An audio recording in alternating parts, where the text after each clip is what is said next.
The following program is a Drop D podcast production.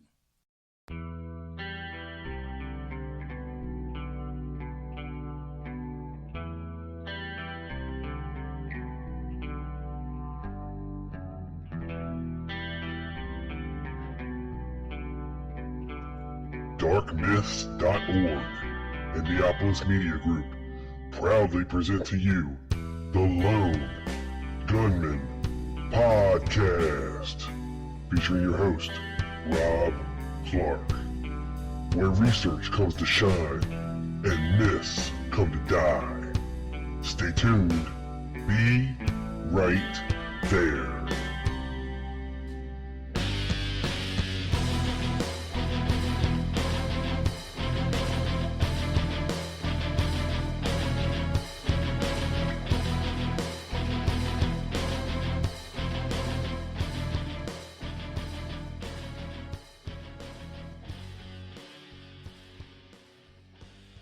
Welcome to the show. This is episode number 154 of the Lone Gunman Podcast.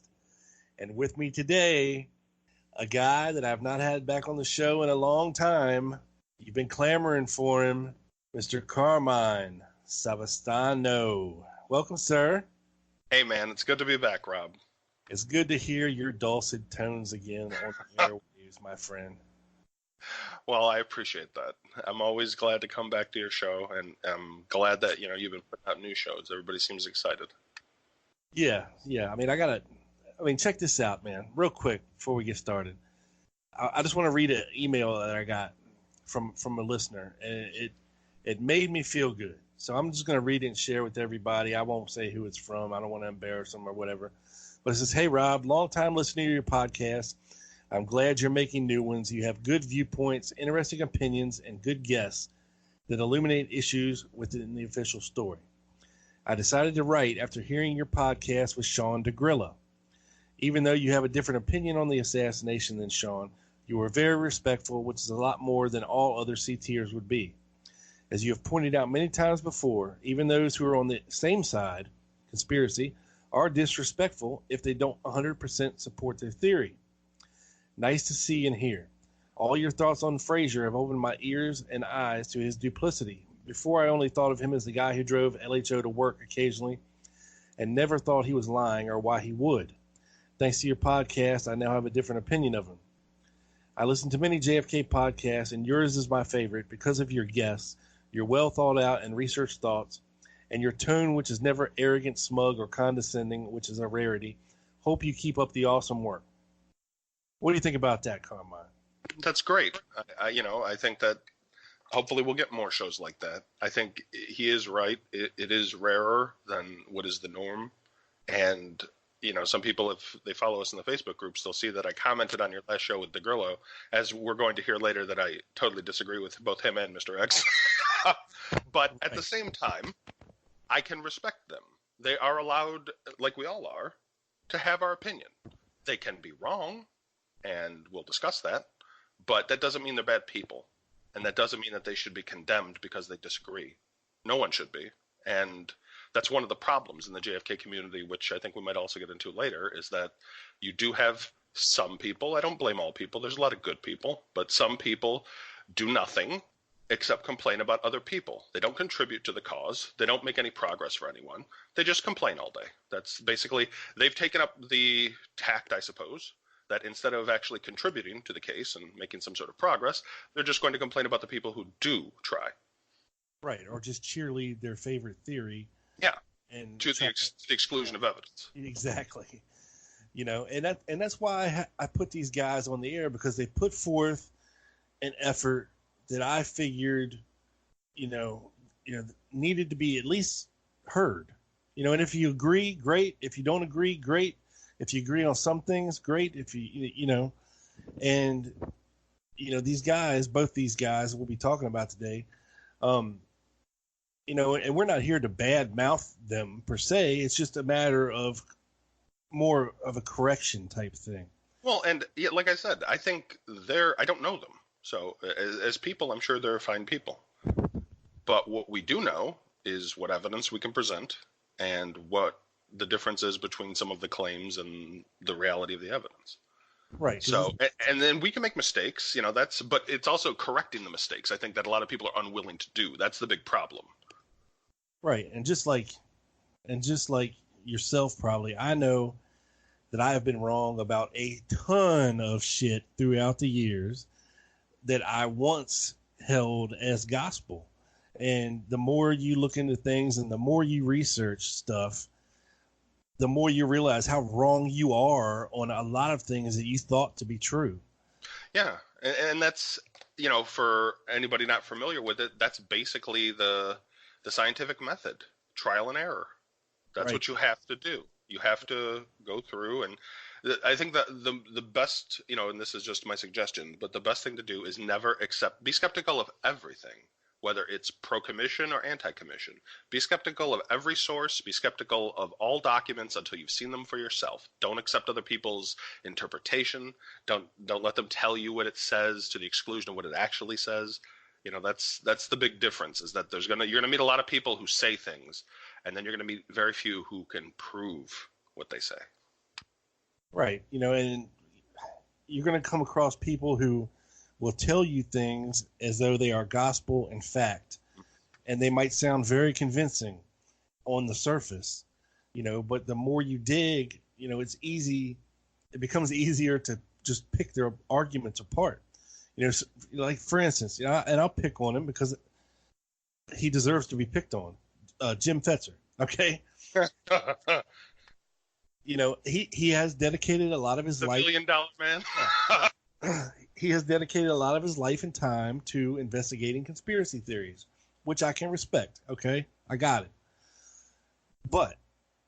And he can sound very convincing if you hear him on a radio show speaking about certain things, whether it be 9/11 or JFK or Paul is dead or Sandy Hook or whatever you want to hear him talk about, he can sound very matter of fact and convincing, as though he knows that what he's telling you is the gospel and God's honest truth.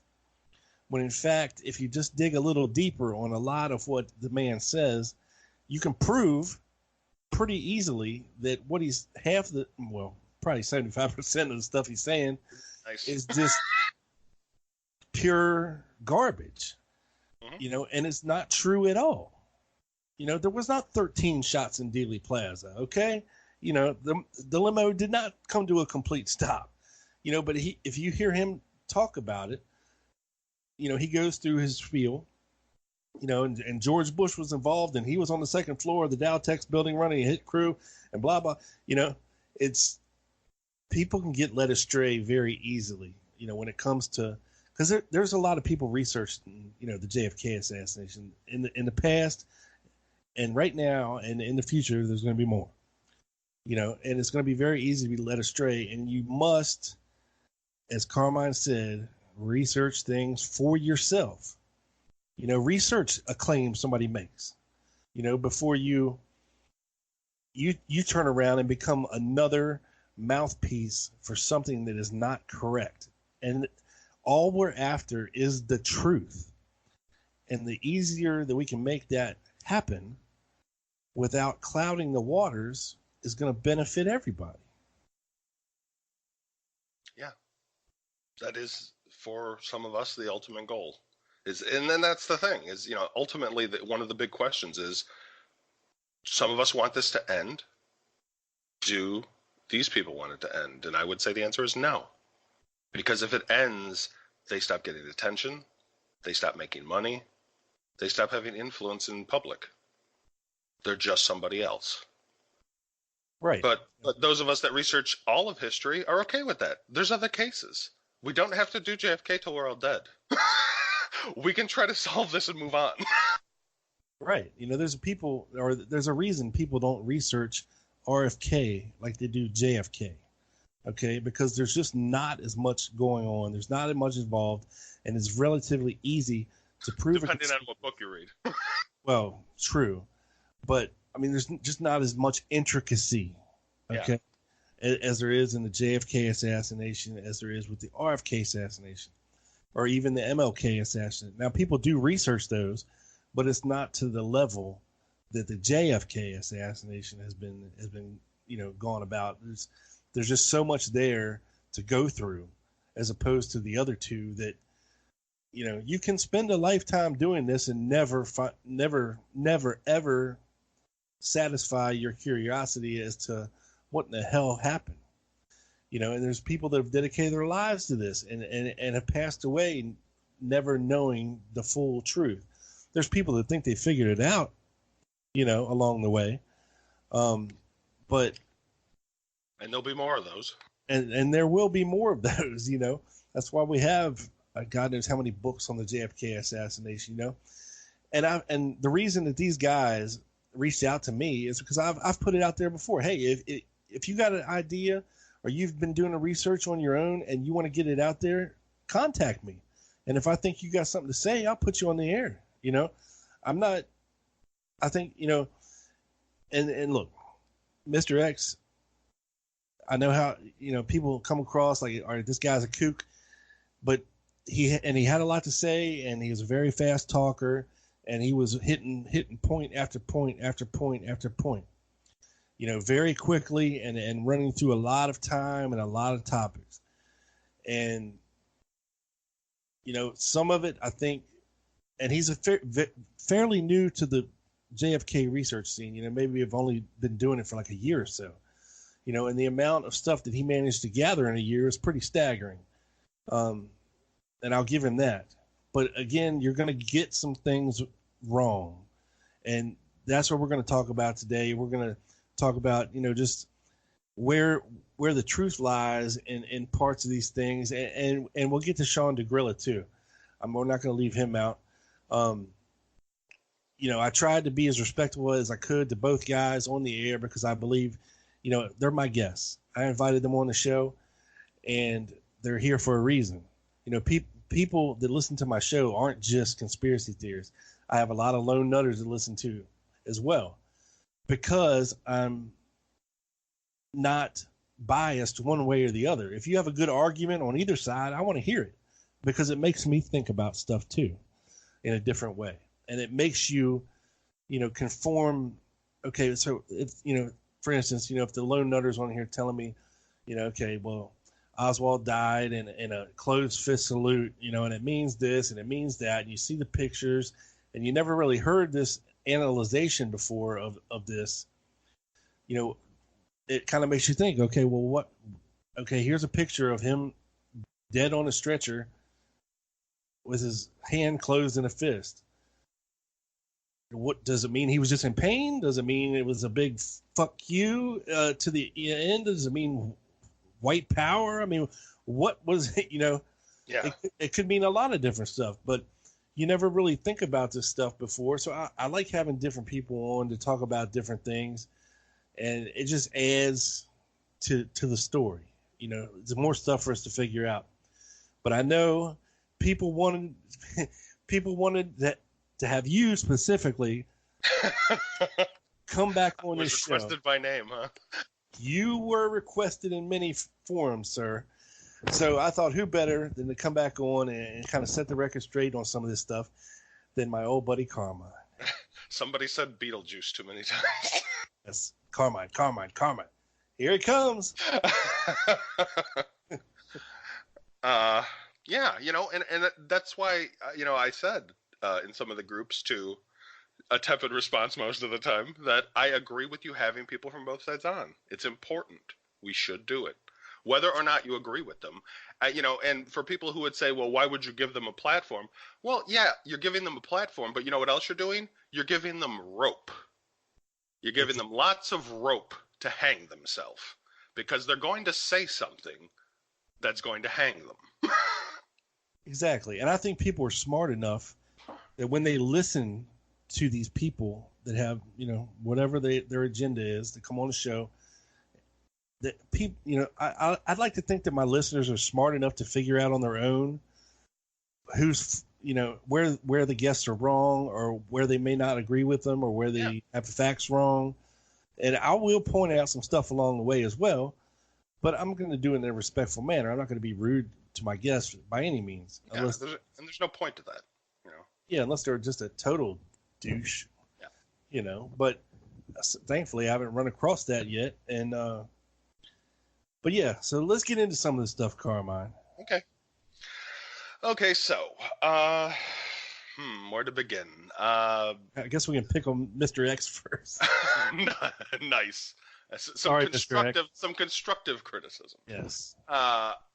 So let's start there. So both gentlemen, Mr. X and Sean DeGrillo, seem to think what arguments they offer prove the case in their favor. However, I have found several issues with the assessments and shall offer these to you guys for more consideration with some evidence to compare to these claims.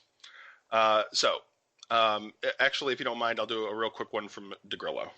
Mr. DeGrillo states that his expertise as a police officer dealing with criminals offers him insights into the similarities of behavior between Oswald and average criminals. DeGrillo states, quote, Oswald liked to lie. And while this may be true, the average person tells almost a dozen lies per day, according to one academic study.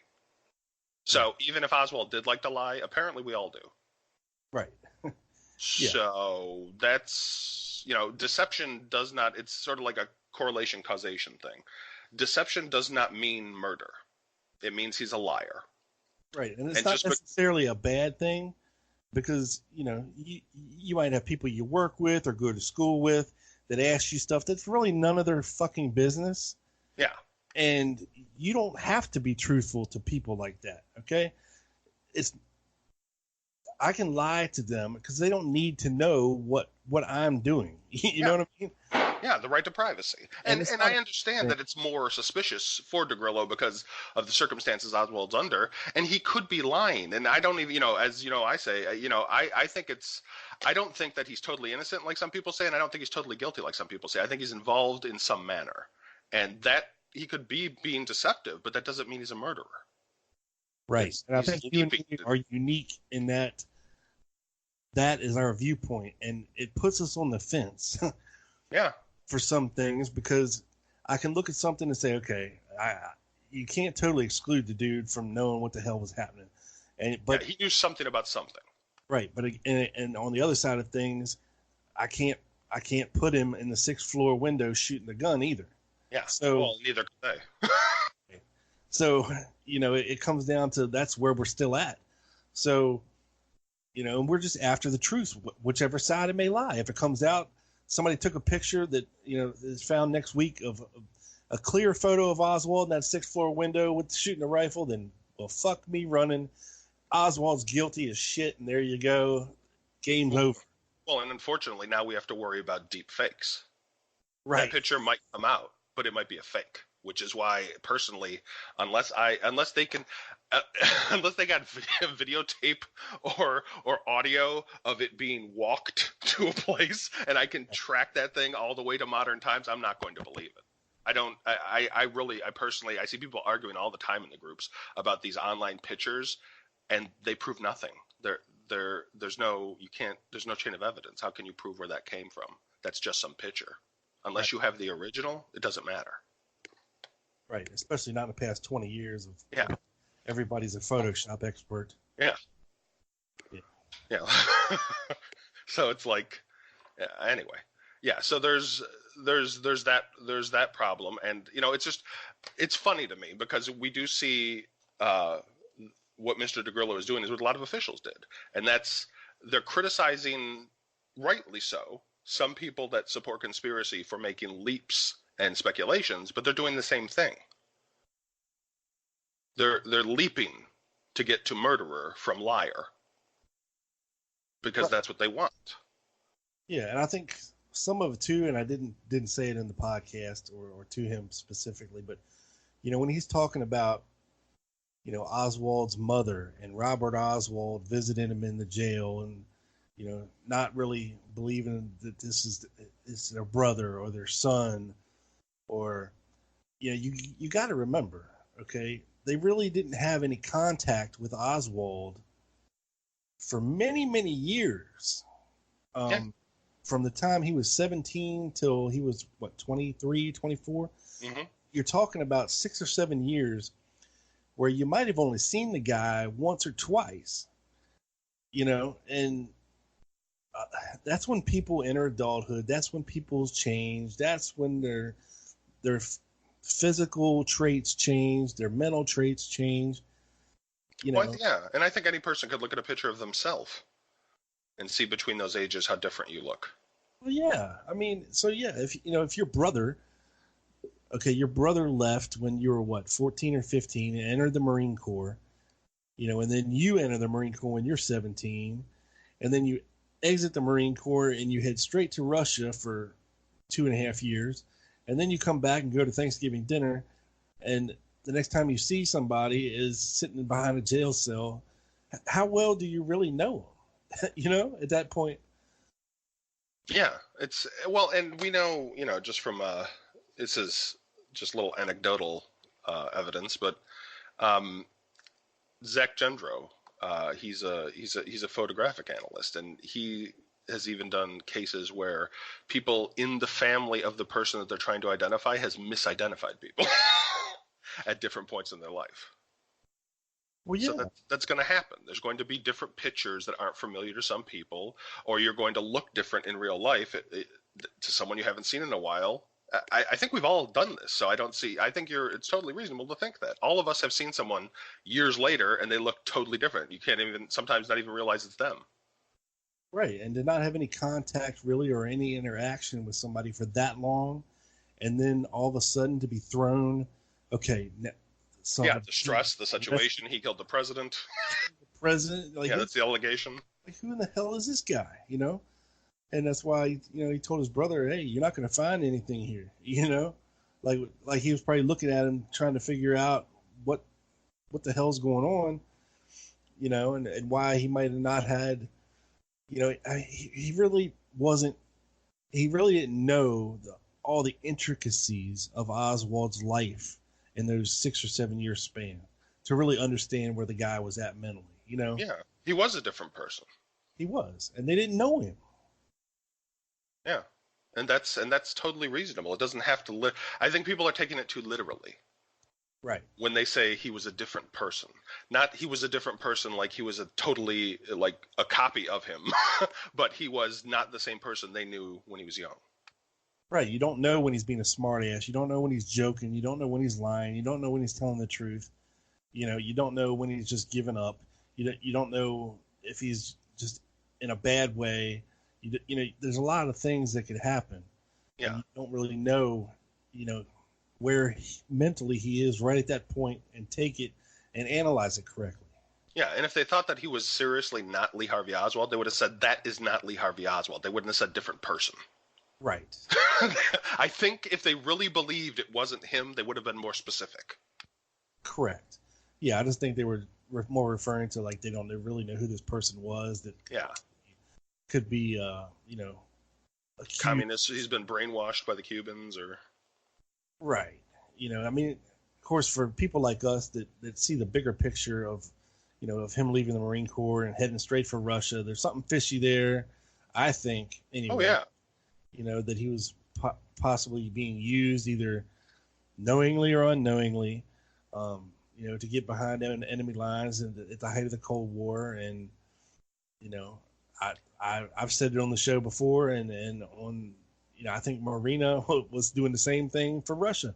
I think she was put on Oswald and told to stick close to him, find out what the hell this guy's doing over here. And look, whether they fell in love or not, or whether he just knocked her up, or whether, she gave him some and he fell in love with it and he just had to have her, had to marry her, who knows the real truth.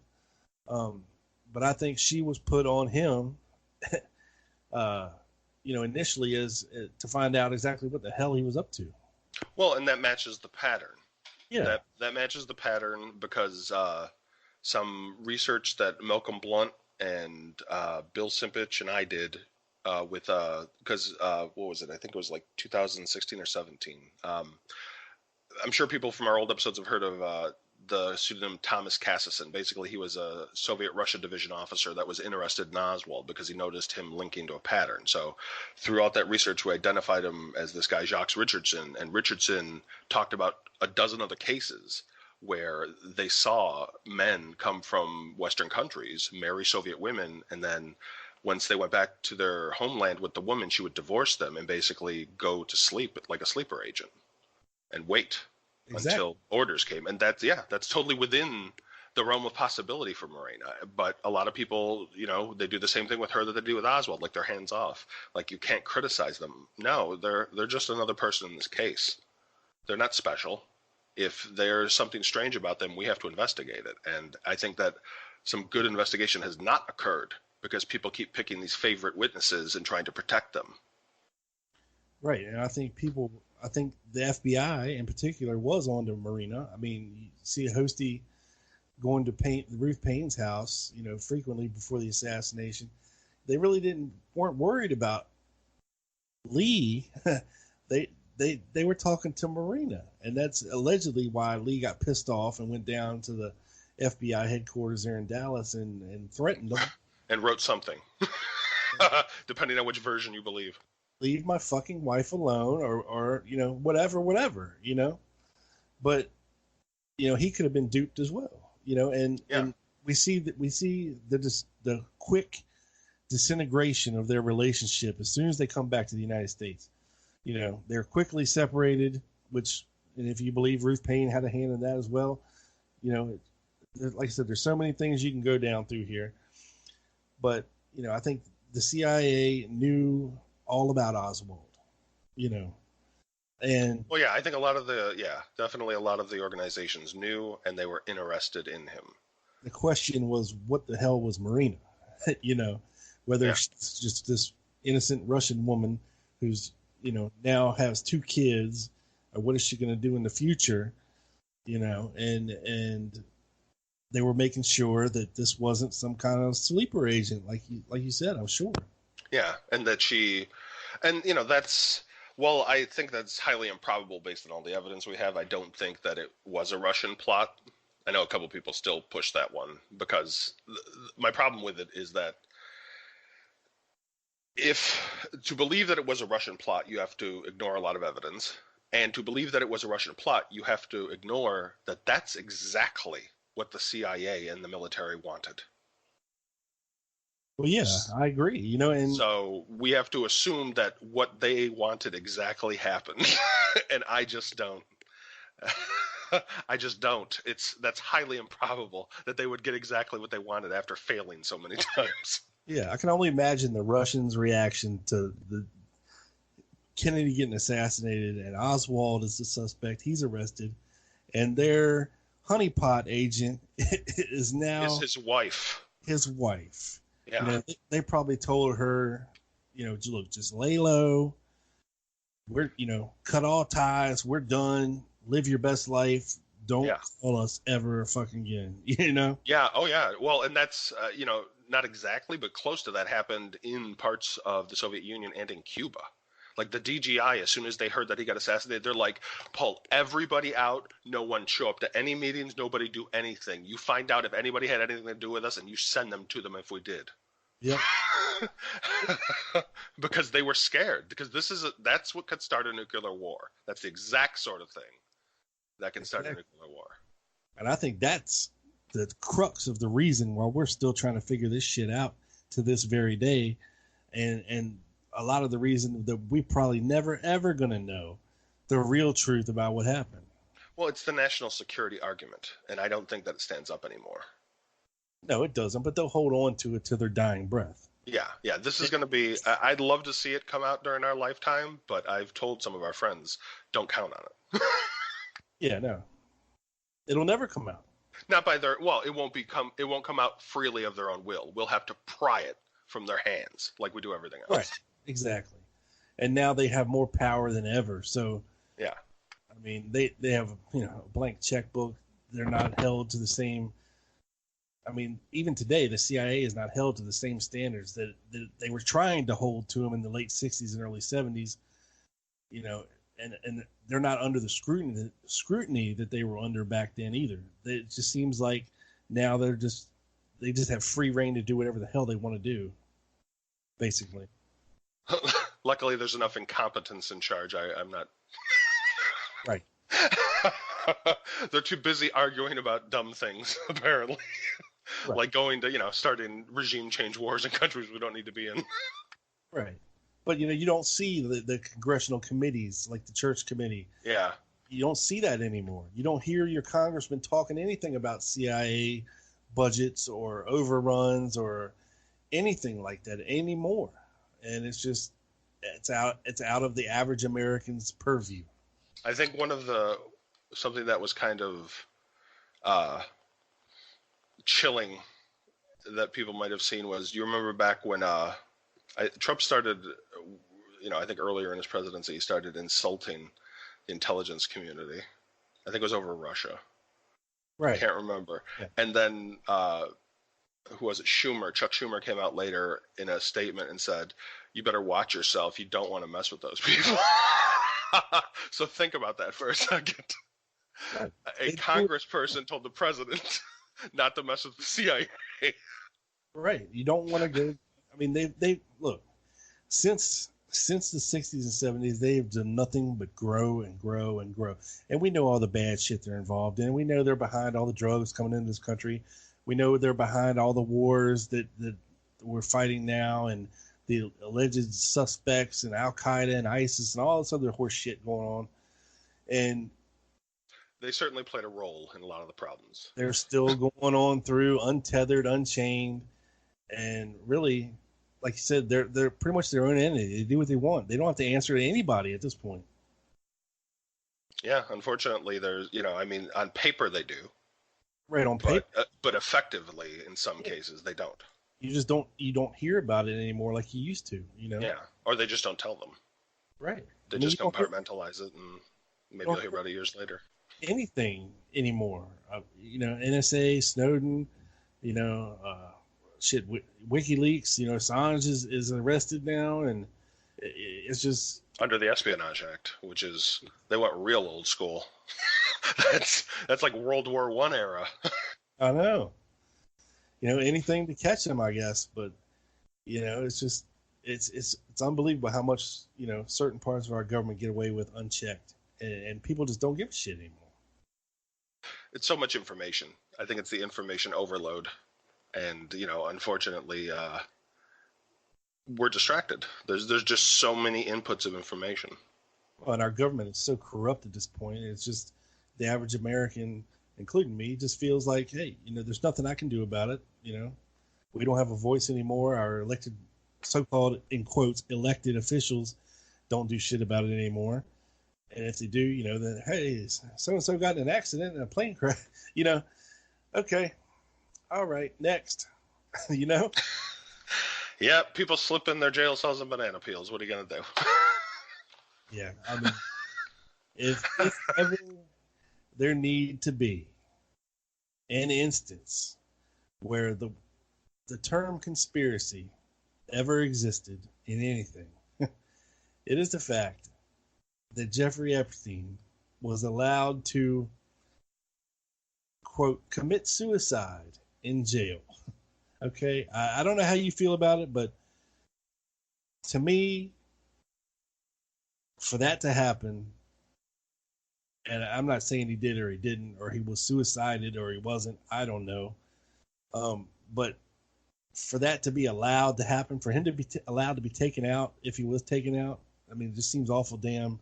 You would think that after a so-called attempt, they would have had him in a cell with nothing that he could have done anything to himself with. But yeah, well, I'll go ahead. I'll lead us back to JFK with this because Yeah. but I know that, dude, I love to off-road. It's been a while, so I hope the listener will understand. We're catching up on a bunch of different stuff. JFK faked his death, and he's been living on Lolita Island for the past 5 years. Yeah, I know. It's funny because what you can see is, if you know the JFK case and you know some of these online JFK groups, it's, to me, hilarious to watch the exact evolutions that happen in the JFK case happen in the Epstein case, where the first round it comes out, he's been tried, he's going to be in jail, everybody, okay, this is all going to go good. And I think I'll have to look up his name. I think it's Tom Kurtzer, but one of the people who's commented on some of the NMG articles, he put yeah, this guy's going down in jail like Ruby. And he put that out the day Epstein got arrested. I was like, oh, okay. And I was like, yeah, you're probably right. That dude probably had so much freaking dirt on so many important ass people. Oh, yeah. Well, and it's like Oswald. It's another guy dying in custody. Right. So they have no one else to blame. And, you know, the people that want to believe that this was all just, you know, it is possible that he did it and there was no outside influence whatsoever. He just was either overcome by the conditions or, you know, he was just tired of facing what was coming before him. But there's a lot of problems with that. You know, like there's the, and this is something I think people should do in considering the JFK case as well. All of the little details, and are these all coincidences? Is it a coincidence that one of the guards was not trained properly? You know, if you accept that, then is it a coincidence that they forged a log so that they could sleep all the time, so that basically no one would be around when he killed himself? Okay, that's a little harder. Is it a coincidence that the camera wasn't in the correct position so that nobody could watch him? Is it a coincidence that he has a jail cell mate that tries to strangle him, according to him and his lawyer, you know, a couple of weeks earlier, and that's why he got put on suicide watch, thus making the guards look bad, giving them a reason to want to make his conditions worse, and then adding to the chance that he killed himself. It could have just been they made his conditions so bad he killed himself. And that, to me, is still killing him. Right. You don't have to literally kill him. Right. But a guy like that, man, you got to imagine the dirt, the shit, the videos, the photos. And the FBI got a bunch of it. Yeah, you're right. Hired for sound. You know, he probably had Bill Clinton banging some 13-year-old girl. He probably had Trump doing it. I mean, Prince Andrew. I mean, just imagine the freaking people this guy's connected to. And that we can verify and know that he had to his little island or whatever, or was on his plane, or was doing whatever. And these allegations have been around for years, not just recently. Well, yeah, and then you get into, okay, so then we see the sweetheart deal in Miami that he had earlier, and he was basically given a slap on the wrist and even being labeled. You would think that all of these supposedly intelligent, powerful people would, after he gets publicly labeled a sex predator, not associate with him after that. Exactly. But they chose to do it anyway. So that's where I can't believe Clinton and Trump and anybody who associated with him, and I don't know the exact timeline, so maybe some of them didn't after that point, but those who kept associating with him after he was a child sex predator, you got nobody to blame but yourself. Right. You chose to keep associating with him. Right, and that's the ultimate power over people. Yeah. There's got to be a reason. Yeah. You know, could you imagine if he had a video of Trump, who is now our president, and he could do anything he wanted, ask for anything, you know, or, you know, who can, we all know, or tap into like it's a dog, you know, I'm sure, or like tap into the Clinton Foundation, tap into any of the other billionaires he might have had blackmail with. That, and see, this is where I think one of the interesting point for me is not all of the salacious stuff. I really don't care about the sex angle. I care about, there's these things called black boxes that some intelligence groups have run, where they let people like pedophiles and torturers and, you know, people who have serious psychological issues do the things they do to ingratiate them and get information from them, because they run in circles of scumbags that usually the average person can't get access to. Right. And they could say, okay, look, we got your ass on this. Yeah. But if you do this and give us everything you got, we'll kind of look the other way. Yeah. So that isn't by any means proven, but it's an interesting possibility, because it seems to, if he was doing what has been proposed in some reports, and we do know the FBI got all those videos and files, he was keeping track. So why was he keeping track? Was it just him as a blackmail source, or was he serving something greater than himself? Exactly. So to me, that's the interesting part of it. But okay, so back to another unfortunate man who was killed in custody. Yeah, and I don't mean unfortunate. I think Epstein was a scumbag, and I would have loved to have seen him in the chair if he'd got a trial. That's another problem, is he didn't get a trial. Right. You know, that is what leaves all these questions. Because then everything would have came out. Yeah. That's what leaves all these questions. So I do think that DeGrillo was correct in noting that Oswald's New Orleans and Dallas arrests were drastically different. There is no reason to suspect that Oswald was being, but I don't think there's a reason to suspect that Oswald was being more honest in New Orleans than Dallas, because his Aunt Lillian Moret in the period stated to Oswald that he was a fool by allowing himself to be used by unknown people in New Orleans when he got arrested, because he wouldn't be honest with the FBI agent. Well, it's two totally different sets of circumstances as well. Yeah. You're going to act differently than getting into a fake scuffle. Or being accused of the murder of the president. Yeah, I mean, come on. So, if anything, Oswald was uniformly dishonest. But none of that dishonesty is necessarily indicative of what Mr. DeGrillo suggests. It infers Oswald knew something and was involved in some way, but it doesn't definitively show the extent of that involvement. Yeah, or dishonesty was a bad thing if he thought he was doing a good thing. Yeah. You understand what I'm saying? Like, if we think that, okay, Oswald was doing something on the behest of other people that he might have thought was right to do at the time, then of course his demeanor is going to be different. Yeah, like, there has been the idea that has been proposed that he fired a shot to disrupt what was going on. I'm not saying that that's what happened, but to me, and like I've always said, I think if he fired a shot, he fired the miss, because he had no practice that we can verify and a number of other problems. But I think that if he did fire a shot, he fired the miss. And I've always thought too, and I've said this in the show before, but that rifle was registered to whom? Alec Heidel. Right, which is a fictional person associated with the Fair Play for Cuba Committee. Correct? Yep. Okay.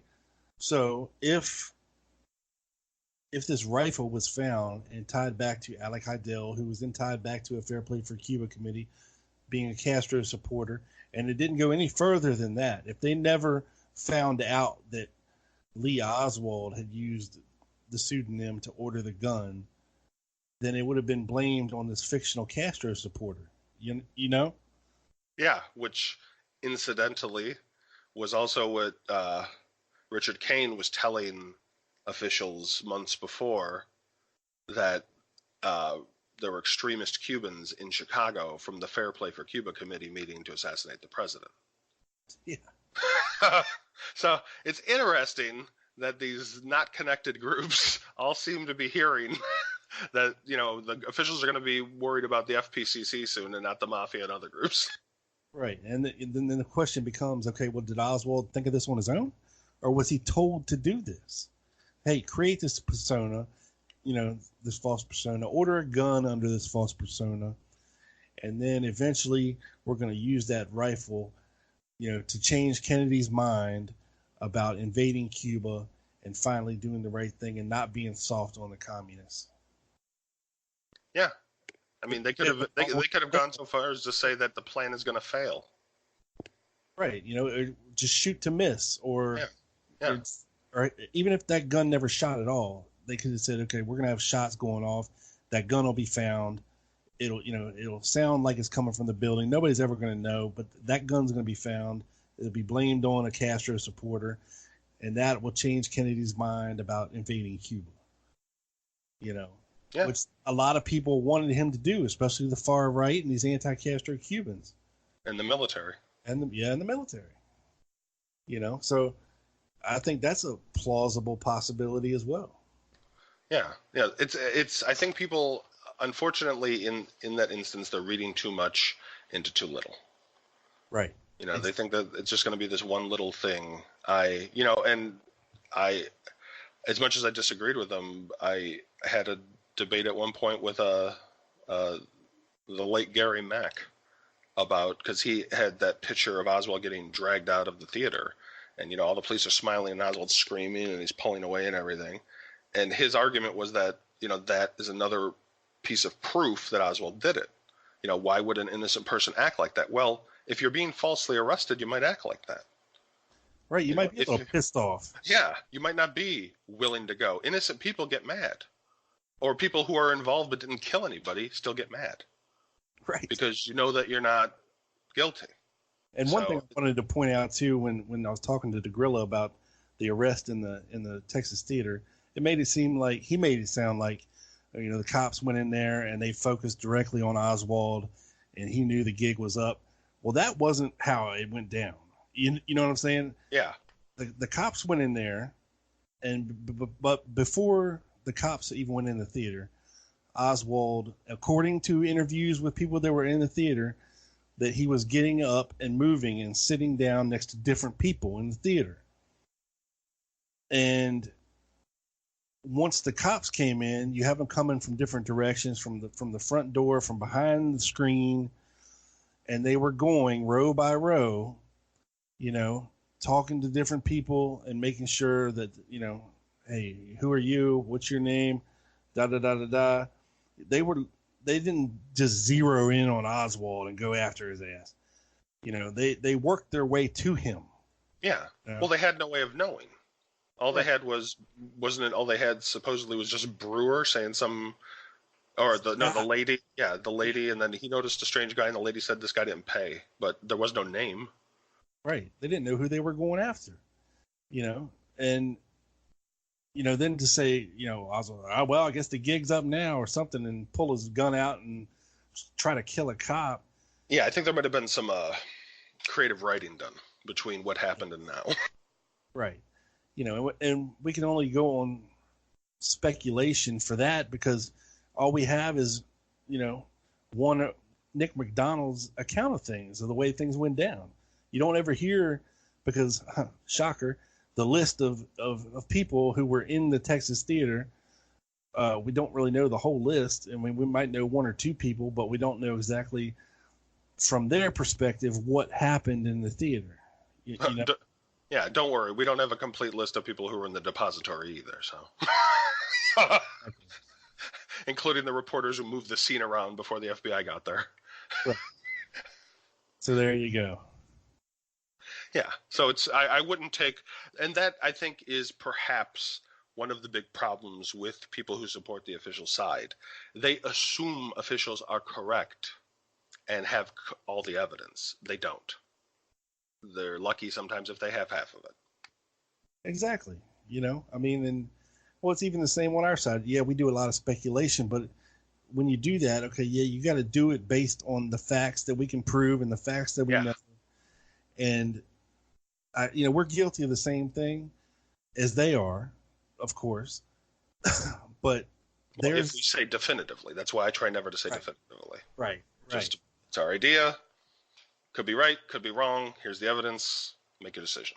Yeah, and their side is based on logically, since 95% of the things that have happened have went this way, then it went this way as well. And it's just hard to pin how someone would behave in a certain situation, because I didn't say this to Sean at the time either. How many suspects have you arrested that have been accused of killing the president of the United States? Yeah, probably none. How many possible former spies have you arrested who may have been trained in interrogations and trained how to answer questions and, might have thought that, okay, I just have to get through this little bit of bullshit and then everything will be cleared up and I'm out of here. Yeah. Well, and at the time, too, we didn't have the amount of psychological knowledge that we have now. So we don't know if Oswald, was, as some people have speculated, on the spectrum, or if he had any sort of social dysfunction to where he was acting what they would consider strange, but it was perfectly normal for that. It was perfectly normal for his behavior. Where we bring in all the biases that we have of our lives into every situation. And some of us, I think hopefully most of us can put aside those biases, but some of those biases are useful. They help us narrow down the scope of things, but some of them are going to mislead us. So we shouldn't assume that just because someone seems innocent or guilty, they are. Right. more to the point, I really didn't know how to react because I really don't know how and even when I did a show on the assassination tapes, I always thought, hey, it'd be great if somebody did an updated version of this with proper technology, that we have now. But how accurate is computer voice stress analysis? Is it? How could George O'Toole have gotten it so wrong back then, and now it's totally the other way? You know what I mean? Yeah. Well, I think it's because of the analysis. There's going to be, what is the thesis of George O'Toole's book? What is the thesis of DeGrillo's book? They both go in from the beginning, whether or not we know, because I'd like to think that they did the analysis and then they came to their conclusions. But some books come to their conclusions and then factor the analysis into supporting those conclusions. Right. And I like the fact that he analyzed more of Oswald's speech than O'Toole did. Yeah. But the only problem with DeGrillo's book is that he didn't do anybody except Oswald. And that was the beauty of O'Toole's book, is that he did a whole lot of different people across the spectrum. And whether or not O'Toole got it wrong or he got it right, we can argue that all day. And whether DeGrillo got it wrong or right, we can argue that all day. I would imagine they both got some wrong and some right. Right. And how accurate is it? How can a computer tell when you're lying, or is it just that you're stressed in that particular second, or you're pissed off, or your blood pressure's up? How does a computer know how you sound when you're lying and when you're not lying? I mean, some people speak differently, have inflection in different ways, speak loud, speak soft. It's a reaction to a question. It's a reaction to a situation that you're in. I'm just a patsy. You're fucking pissed off. If you're saying it like that, or you're saying, look, man, I'm just a patsy. Or you're like, I'm just a patsy. There's a difference in the inflection and the force of your voice. And, it just depends on your mood, whether you're exasperated or you're pissed off, or it's been a long fucking day and, you've just had enough, or whatever the case may be. I just don't know how much stock I can put into a computer analyzing anything that human beings say. Well, I agree that I would like to see the scientific basis of what the analysis that O'Toole and DeGrillo did came from. And, maybe an expert could, on that, not an expert, because I know they're both experts in their fields, but I mean an expert on that analysis technique, how reliable it actually is. Because I think in some cases they can probably be pretty reliable, but my question would be, is this acceptable as evidence in a court? And that's no. Right. So I wouldn't regard it personally. Yeah. He was saying, the CVSA is 98% accurate. And that over 2,000 law enforcement agencies use it around the world. But again, it's not admissible in court, just like lie detectors and O'Toole's machine. The PSE it's not admissible in court. Because there's going to be an error range. Yeah, there's a to say that it's 98% accurate is to say that it's 2% inaccurate. Right, and we're talking about averages here. Yeah. And it's very susceptible to interpretation. And people might be able to beat it, whether he believes that or not. They didn't believe people could beat lie detectors until it was proven that people can. Right. If you believe something enough, like I'm sure if you hook Judy up to the damn thing. Yeah, I think JVB might actually pass some lie detectors because she's told herself those myths so long. Exactly. You put somebody like her on a machine like that, it might say she's telling the truth. But only because she believes this, she's that deluded. Yeah. That mental. That, but I don't know. I would think that the average person of average or slightly above average intelligence, if they know or are in that type of situation, could calm themselves enough to react to questioning a certain way. You know what I mean? Yeah, definitely. Especially if they had training for interrogation. Right. You know, you stick me in a room with a lie detector test. Are you going to be anxious?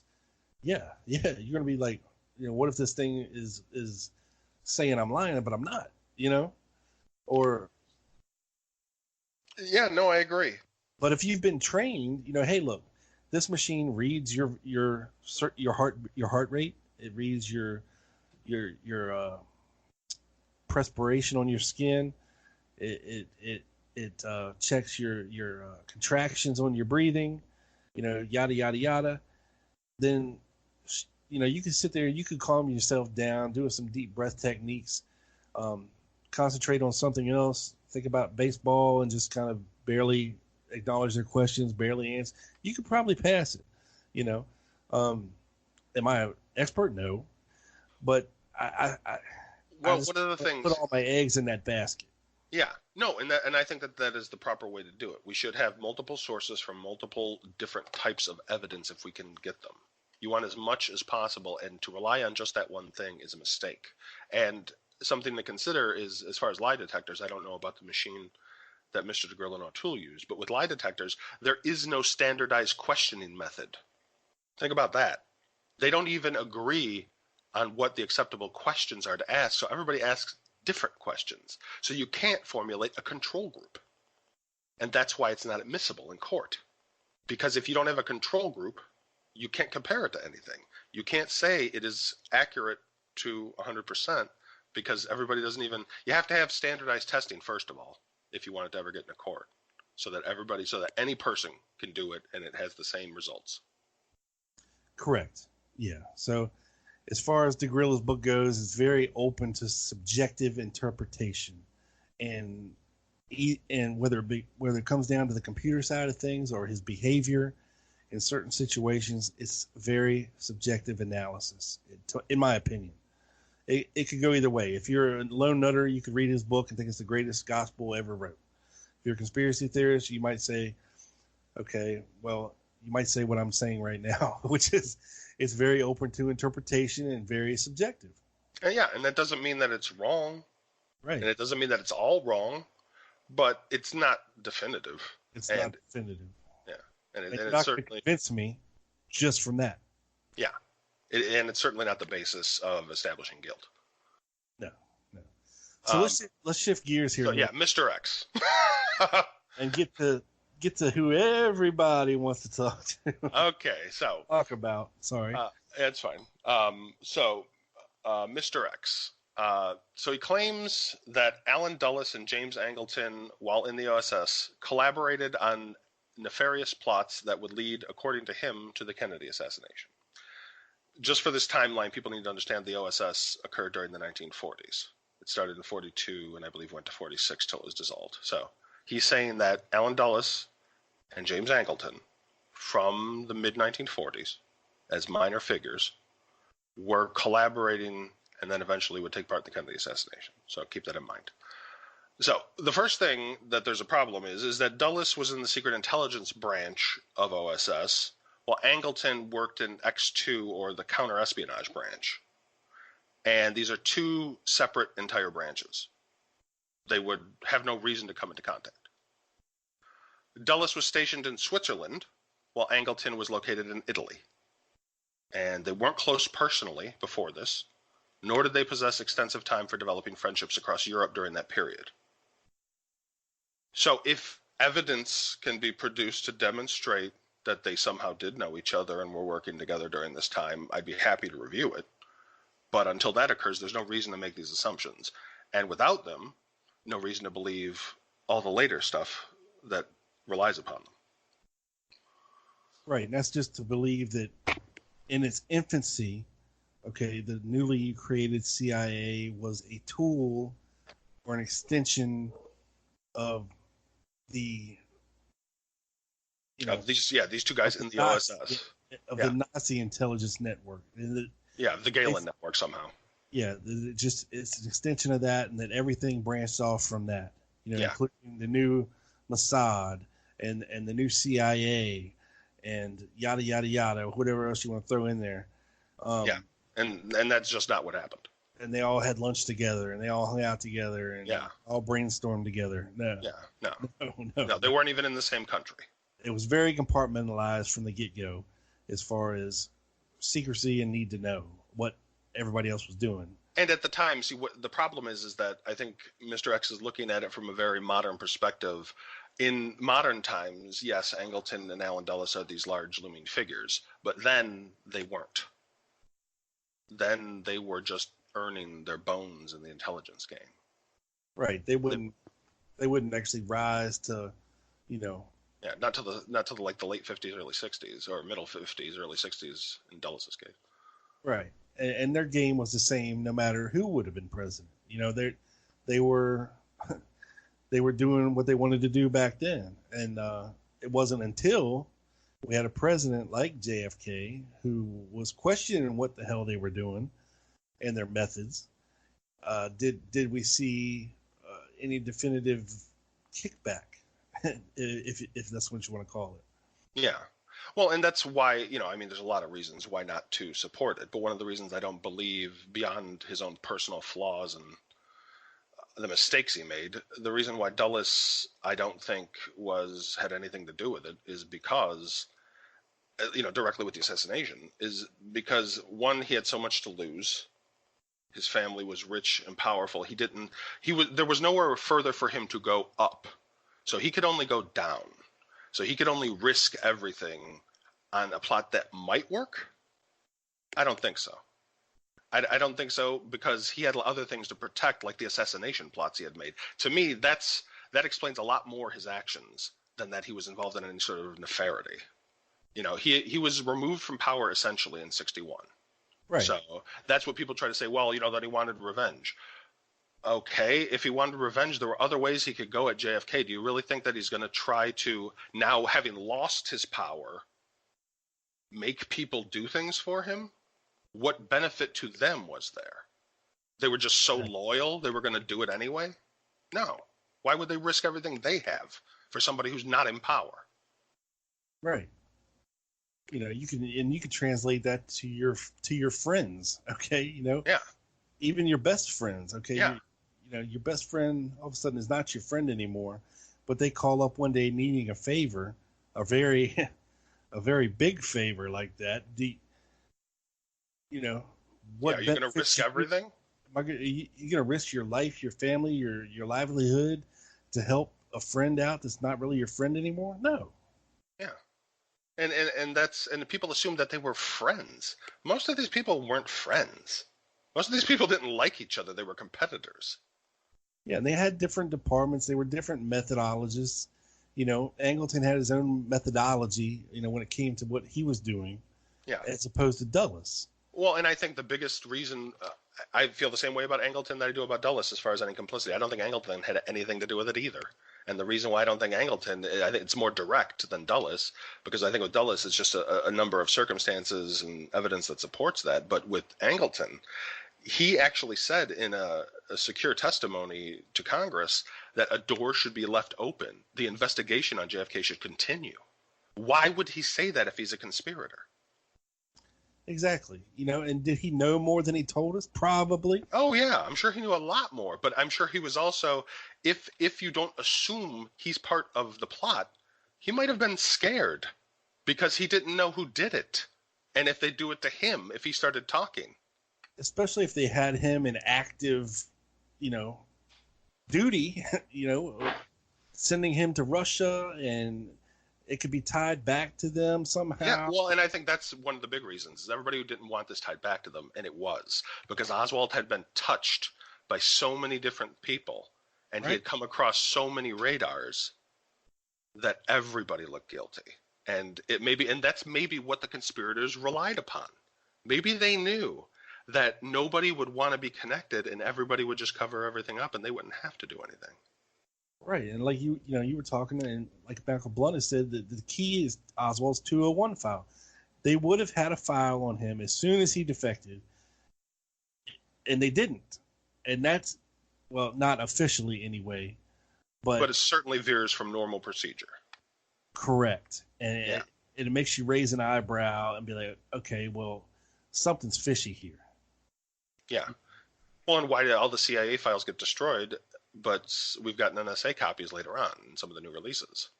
Right. Something definitely doesn't smell right with the whole situation, and there's a reason for that. Yeah.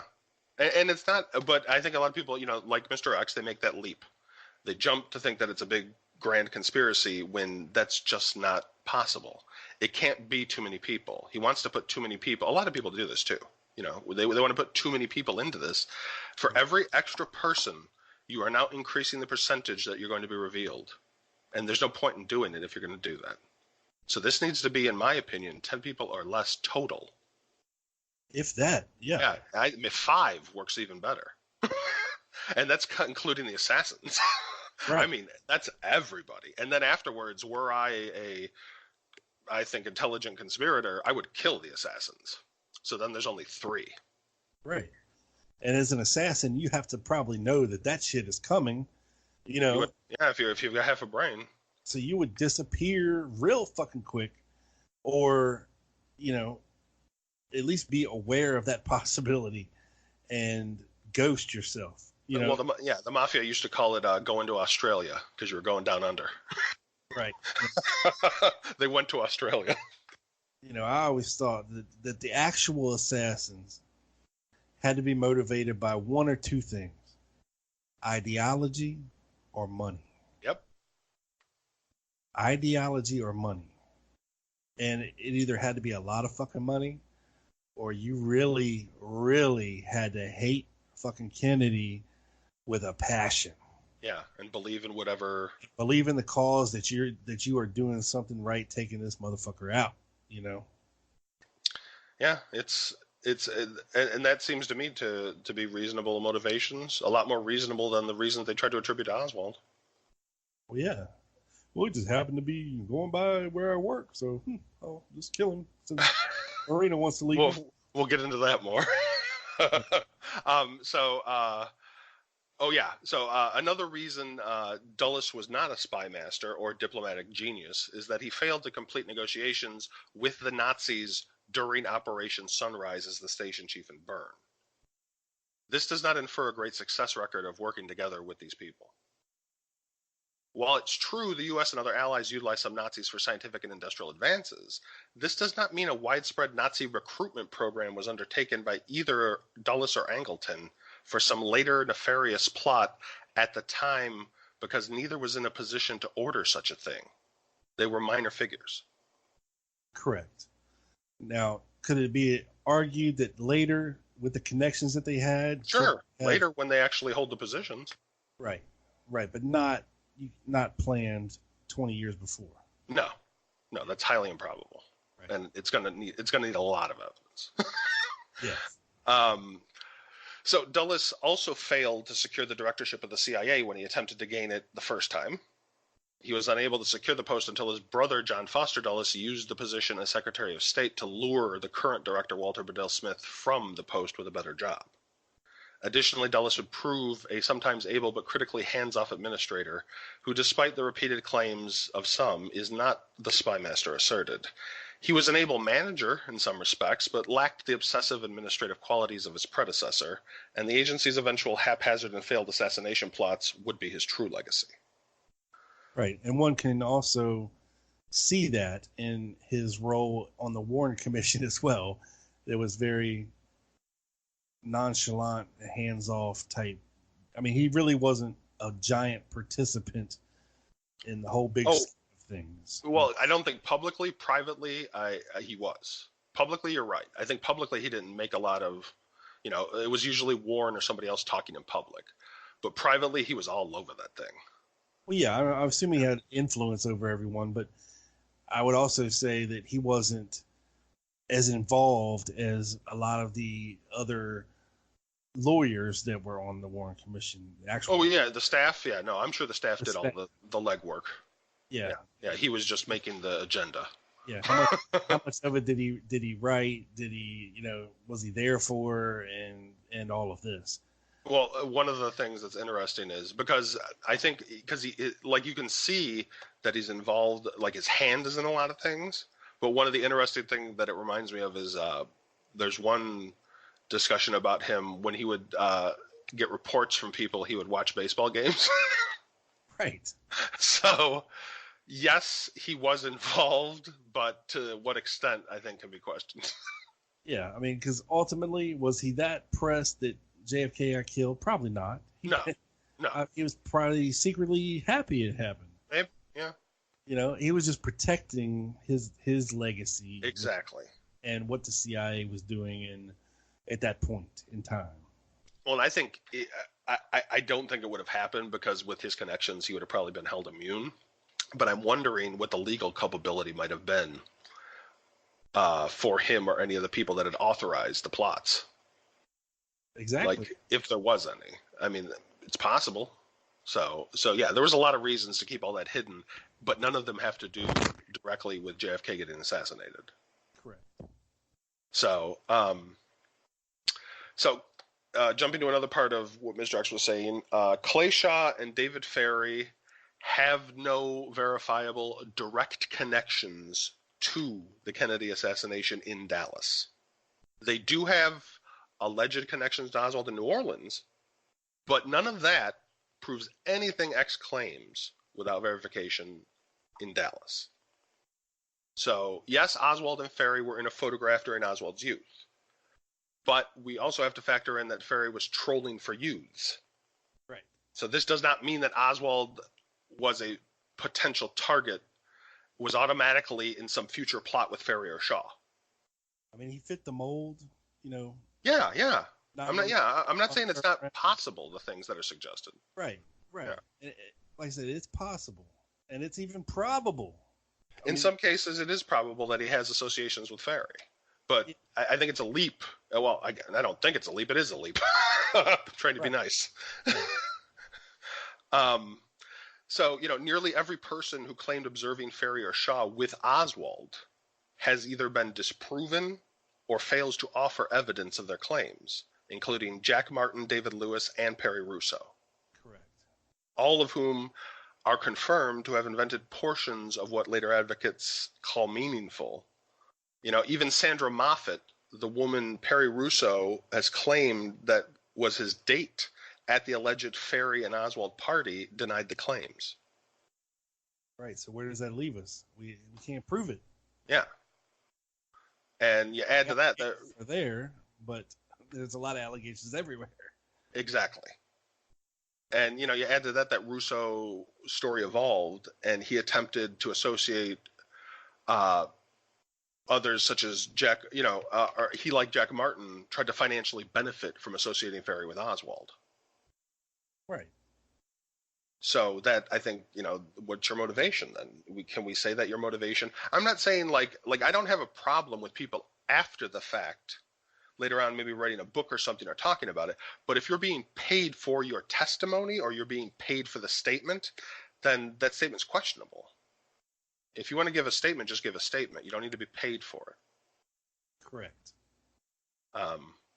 What's funny is I've had people say that they know things, but that they would require, and I'm not interested. Right. I don't pay witnesses. Sorry. That's the government's job. Right.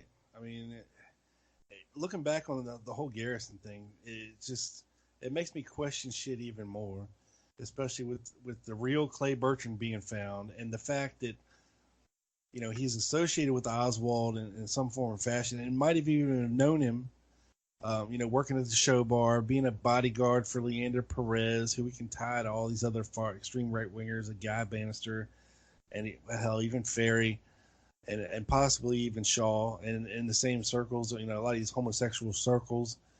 And, when you go back and actually read what Dean Andrews says, he says that he recognized the voice, and this guy Clay Bertrand used to call him all the time to defend young homosexuals, and that he actually owed Dean Andrews money, and he almost got him one day. He said he wishes he would have knocked him over the head.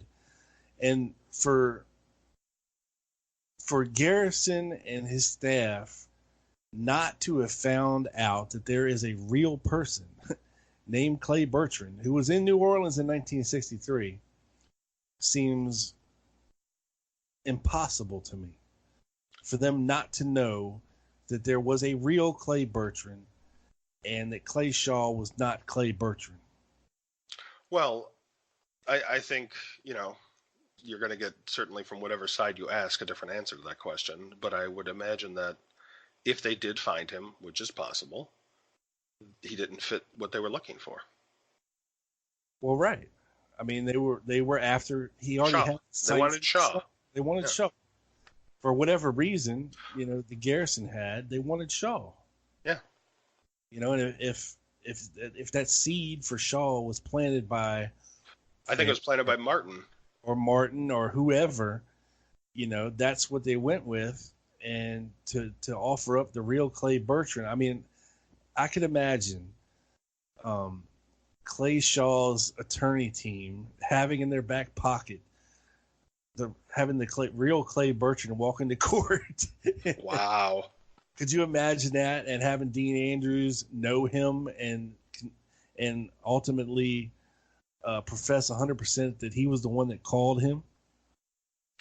Yeah, that would kind of blow everything out of the water.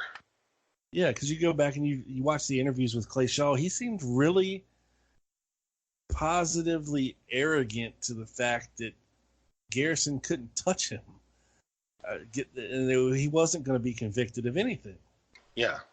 Well, and I think that's, that unfortunately what probably could have happened with Garrison and his staff is they started to believe some of the public speculations that unfortunately people in their own case started. Yeah, because the FBI knew about the real Clay Bertrand. I mean, it wasn't like this guy was a saint. He was in and out of jail. He was in and out of courtrooms, all through the 60s until he finally cleaned his life up and moved to Lafayette, Louisiana, a couple parishes over, and became a real estate agent.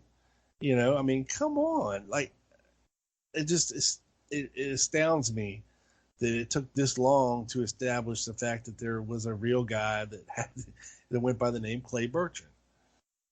And it was in New Orleans in 1963, in the French Quarter, working at the show bar and as a bodyguard for Leander frickin' Perez, a judge.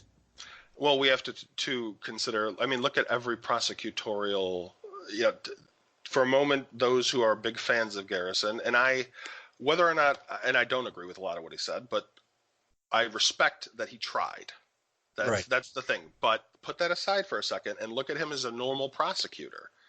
He put blinders on just like all prosecutors do. Exactly. And focused on the people he wanted. Were his methods totally honest? It's questionable. Well, certainly if Matt Shuffley's article about how Weisberg did as one of his investigators, that wasn't honest with Thornley. Well, of course, and to make everything form and focus on Shaw, then, of course he had to lose the other stuff. He had to go with guys like Perry Russo and some David, questionable figures. Yeah, David Lewis and right. And you come to find out that the real Clay Bertrand was in fact like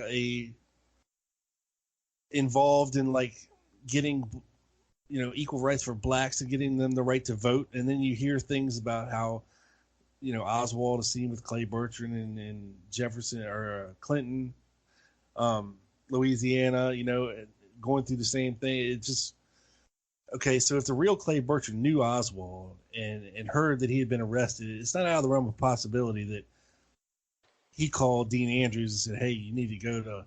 But it casts... Right. Yeah, it just casts a whole new light on it. It's not nefarious that way.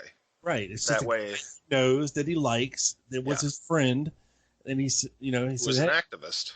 Right. A subversive activist. Correct. Which makes a lot more sense that someone like Oswald would be following around a subversive activist to get attention rather than it's some nefarious thing.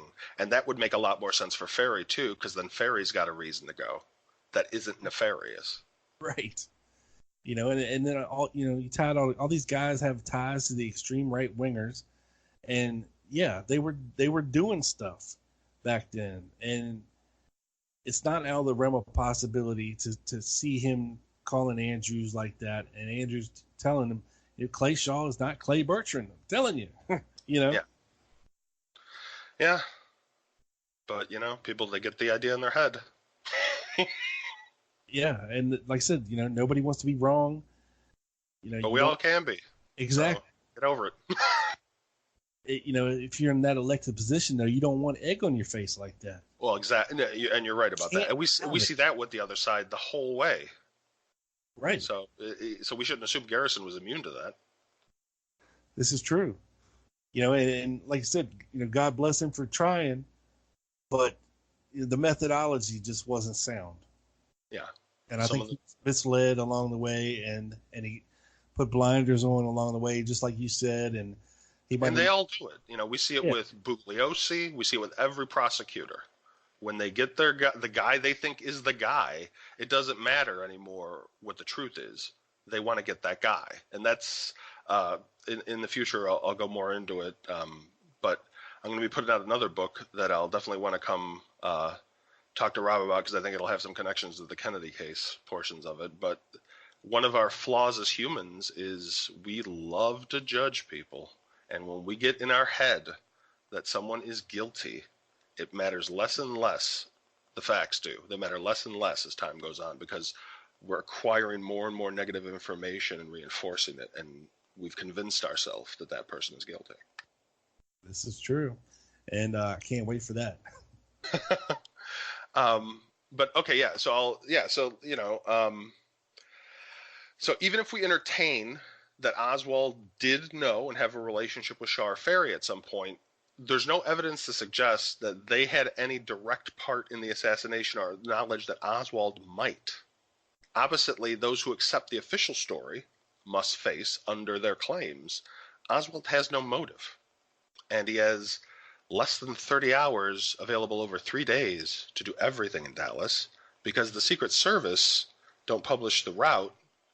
And if he doesn't have any help, he can't know about it until they do. Right. So that perhaps I think is, in my opinion, one of the best things I ever found out was that they missed that timeline hole. The commission, in their efforts to try to prove that Oswald had a motive, went so far back, but they don't understand that if he can't know about the route ahead of time, then he only has that 3-day window, and he's got to work and do everything else. So he's got like 30 hours, not even 30 straight hours, 30 hours over 3 days. And he's stuck in Dallas with no way back to his gun. Yeah. He can't practice. He can't shoot. No, he can't do anything. And then when he has that little window the day before, what's he do? He goes and hangs out with his kids. Right. It's like, oh, okay, well, that's fine. That's pretty nonchalant. He's not going to go in, grab his rifle, and go into the woods and practice shooting like a normal person would, if that's your mindset. Okay, tomorrow I'm killing the president. It doesn't sound like somebody who's thinks they're going to be killing the president tomorrow. Yeah, we can argue about his marksmanship, whatever, all day long. But for somebody to not shoot a gun or a rifle, for that long, and not practice, and not, people always say, well, it's an easy shot. Yeah, it's easy. Okay, well, not with that piece of shit rifle. It's not an easy shot. Well, I think you add everything together. It was at best average, the weapon, at best, and even if it was, let's say it was an easy shot, you got a weapon that is average at best, probably has some problems, which I would say it does. And then you've got somebody who hasn't practiced in years. There is no evidence he has practiced using a rifle since he left the Marines. There's not a single... That rifle. Well, yeah. Well, if you believe the evidence that the commission offers, he's never used that rifle. Right. Ever. So it's like, really? So now we have to start to add this stuff up. Okay, so he doesn't have practice for years. Except for shooting a Walker, which he missed. Well, if you believe that, but the bullet didn't come from that gun. Right. So he used another gun that supposedly vanished that the rest of us don't know about. Right. So, there's another piece of evidence they lost, I guess. I was just clarifying the fact that the commission said he never used that gun before, but they did say he did. Oh, yeah, to fire it. Well, no, you're right. You are correct. They said he used it, but once again, because of the ballistics, it doesn't match the Carcano, so... when he had time to aim and his target wasn't moving and he was closer, he couldn't hit. Exactly. But he was able to do it in much harder circumstances under greater pressure, supposedly. Yeah. that's why I think you're reasonable for doubting, and I think I am, for saying that if he did fire something, he fired the miss, because that's what he was qualified to do, to miss. Right.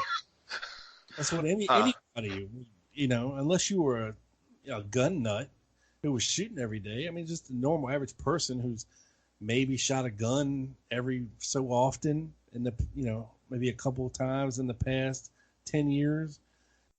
Could you take a piece of shit 20-year-old rifle and hit anything with it? You don't know if the sight's lined up correctly. You don't know. And of course, he allegedly broke the rifle down into pieces to put it into a little bag to take into the depository. Then, it even gets more unbelievable. And that's what I think, that's where their case really starts to fall apart. How much coincidence shall we accept? Right. And that's why I think Frazier was lying. He either brought the rifle in there in one piece, as long as it was, and as big as a package that it took, or he didn't have one at all. It's one or the other. Well, and that goes back to, we were talking a little bit about it off air, but that I believe that goes back to the Morena question, that she changed her statements. That in one statement, she's asleep and Oswald's gone. So in that version, he can have the package, and it could have happened. But in another version, he's oversleeps, she wakes him up, and he leaves, and there's no package. Yeah, same with the backyard photos. She admits to taking the photos, and she admits to taking one photo, and then using a different camera to announce Robert Oswald's camera. What's the truth here? Well, and we can, and when I discussed this with our friend Chuck Ocelli before, he, defended some of, and there are reasonable defenses. There's going to be translation issues with some of the early stuff. There's going to be stress. I'm sure they threatened her because they wanted the story they wanted. I have no doubt that she was under pressures, but that doesn't change essentially the story. Translation, you can mistranslate a couple words. You don't mistranslate, I was up before him and saw him leave, or I was asleep and then he was gone already. Right. That's not a mistranslation. That is a change in the story. A big one. Yeah. And it matters. It matters to the entire timeline. Right. So when I hear people say, well, Morena said, well, that's nice. Yeah. If you got a lawyer and she made a legal statement, I'm willing to look at it. So what basically with Sean Ferry, what is possible is not what is probable, is what I would say to Mr. X. Something I would advise Mr. DeGrillo to consider are the ongoing assassination plots that the CIA was undertaking years before and following the Kennedy administration. Such plots and methods were revealed to criminal and paramilitary groups to aid national security goals without thought to the possible future consequences. Some groups and criminals were armed and funded to undertake assassinations of enemy foreign leaders, and thus such ideas filtered into the public consciousness. It might be a mistake to assume Oswald was guilty based just on the Warren Commission report, if only because their own member Alan Dulles lied to the other commissioners about the aforementioned assassination plots. Right. Or even if they were even known by the rest of the Warren Commission. No, they weren't. I guarantee you they were not. Right. It's either lying by omission or lying straight out. Yeah, so, to the other investigators. So how, and that's one of my big problems with the whole investigation. How can we trust an investigation where investigators are lying to investigators? Right. I mean, the Warren Commission had zero answers as to why in the hell Oswald suddenly left the Marine Corps and went to Russia. There had to be some reason for that. Yeah. Well, and I also don't believe it's a coincidence that he just happened to run into 3 connected CIA people and be referred to connected CIA reporters on his first day. I don't think that's a coincidence either. No. But I mean, you're let out of the Marine Corps, and 3 days later you're on a boat to Europe. I mean, come on. I mean, something's going on here. Well, and just, we've gone over that a little bit, but even his path, just that he selected Helsinki. Yeah. That it was at the time, a favorable intelligence area for American and British intelligence, and not favorable to Russian intelligence. Right. It's not like you just fly in from London to freaking Moscow and be like, here I am. You know? Yeah. He had to know how to get there. Right. Exactly. He had to know how to get there, and he had to know how to get in there. And remember, there's no internet. So how is this, 17-year-old doing research? Exactly. And how do you know about this Albert Schweitzer College, that's, where, I don't know, where the hell was it? Switzerland? Yeah. Yeah. Apparently he must have seen the Albert Schweitzer College flyer at a bar. An ad in the back of, Gun Life or what. Yeah. Rifleman, American Rifleman. Yeah. Good Lord. So from there, from assassination plots, let's go back to Mr. X. So Mr. X states Patrice Lumumba's assassination had something to do with the JFK case. Actually, it didn't, because, trying to connect it to Dulles and Angleton and this cadre of people. It actually had nothing to do with those people, but was a proven CIA operation that was handed off to local military. Everything he claims about that this Nazi group was somehow responsible is mistaken, unless he presents some evidence to the contrary. X claims this supposed group killed MLK, RFK, Malcolm X, was responsible for the attempt on George Wallace, Oklahoma City over 30 years later, the 90s WTCT attack, of course 9/11, the London bombing and Paris shootings, and other events. I hope this group's members take vitamins, because they would be quite old at this point, and perhaps they handed off the mantle of evil to a new generation of villains.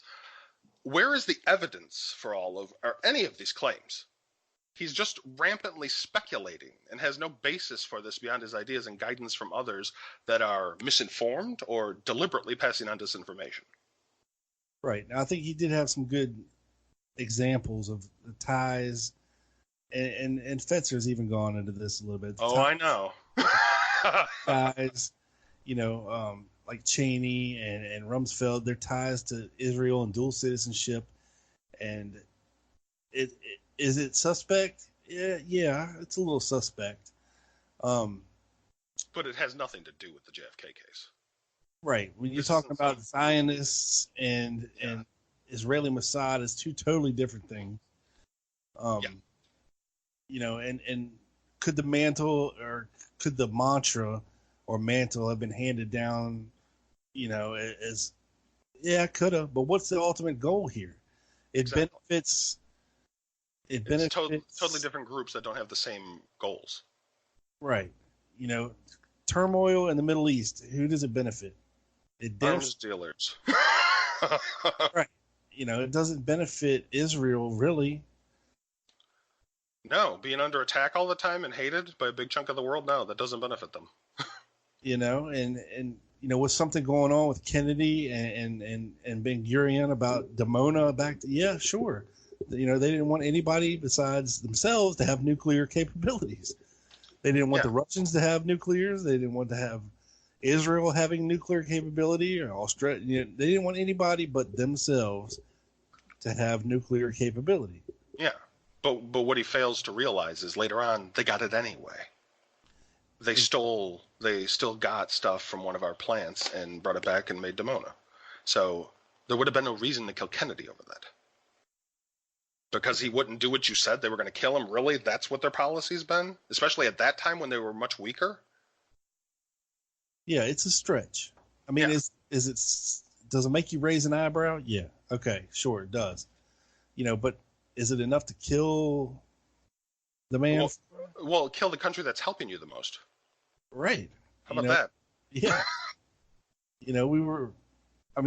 Israel benefits from our existence 100%. Yeah. If we weren't around, there wouldn't be an Israel. Well, and that's true. Well, and I think we also have to consider the longer scope. I don't think that, his narrative of this supposed group undertaking all these unproven acts in the name of an Israeli state and later just killing people because, and this is a quote, they did not give a shit, seems unlikely. Right.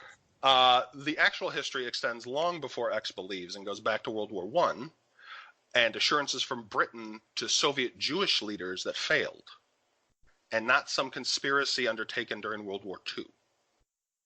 see, what was going on was during World War I, some of the powers, Britain being one of them, promised some of the Soviet Jewish leaders, the Bolsheviks, that they would give them a homeland to try to recruit the communist powers to their side.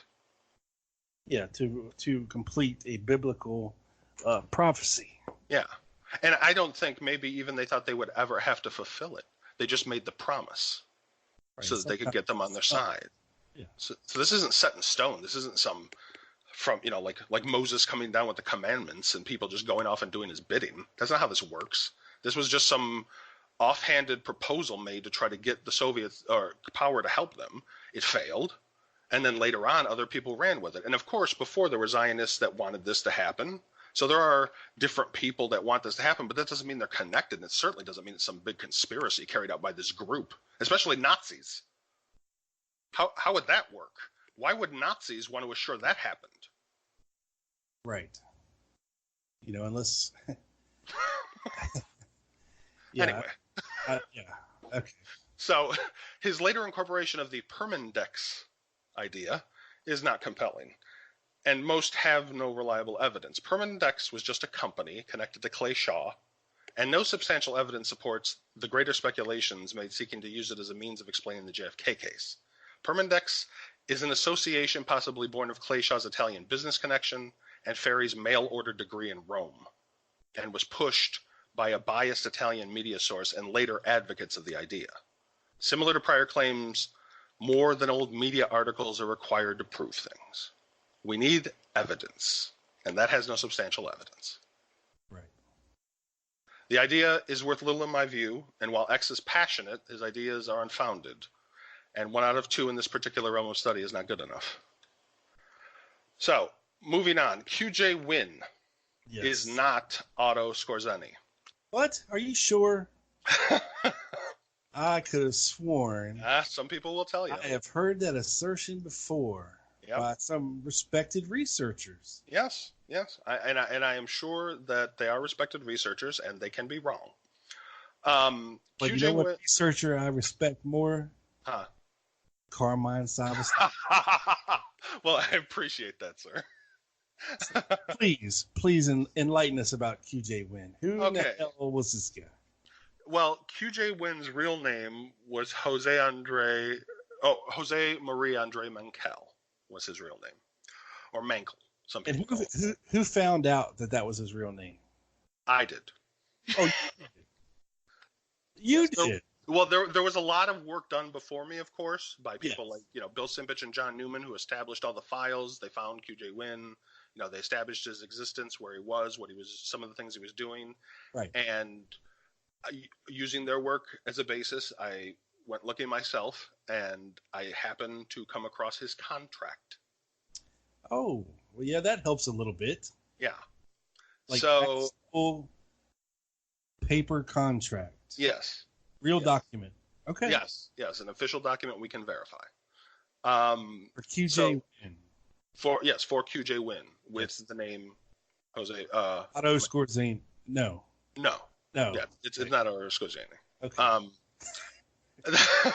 Well, the book about Skorzeny offering these claims, if you go back and look, you can probably get it on the Wayback Machine, or I can send you, if you send Rob a request, I'll send him the screenshot at the time that I took, because I had a feeling something might happen later on.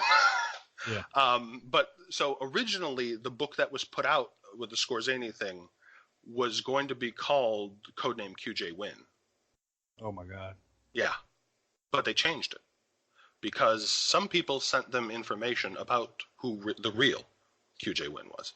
Right. But others, so once they changed it, another problem is that it relies, these claims that Skorzeny is QJ Wynn, relies upon secret documents purchased in an auction. Right. That the author does not allow the public to review. Right. But hopes to one day be able to. Well, until he can one day do that, there's no reason to believe any of what he says. But he paid a lot of money for him. So a lot of people, you know what? I hear that people paid lots of money for the James File story too. Sorry, you wasted money. So without any means to verify these claims, there certainly is no reason to regard them as compelling. Additionally, I was among, as Rob mentioned before, those who located the evidence that definitively establishes QJ Win, or as he is more well known, Jose Maria Andre Mankell. And this was completely established in 2015 with research that included QJ Win's CIA contract and Mankell's name. And I also found his later photograph, and that would also attest to his identity, that it was in the QJ Win file. There you go. Well, and I want to do a shout out, actually, Yes. to your partner at Drop D Productions, Doug Campbell, because on a recent show about Skorzeny, he noted that the problems with believing these new speculations that lack verifiable evidence and people like Mr. X so readily repeat. It's almost as if some people, and this is me, before I say what Doug said, it's almost as if some people seek to benefit in various ways and want to undo verifiable evidence for their ideas, sort of a retro myth created now to damage the historical record then. And the potential reasons are limitless: money, attention, mental illness, or just muddying the historical record for later benefit. I don't care to speculate on their sometimes unknowable motivations, but instead offer why they are wrong. And the evidence supporting my contentions, evidence they in almost every instance lack or mischaracterize. So believe what you like, prove what you can. As Doug Campbell said in his related show about this research, quote, "This stuff is complicated enough to figure out without y'all making shit up." Yes.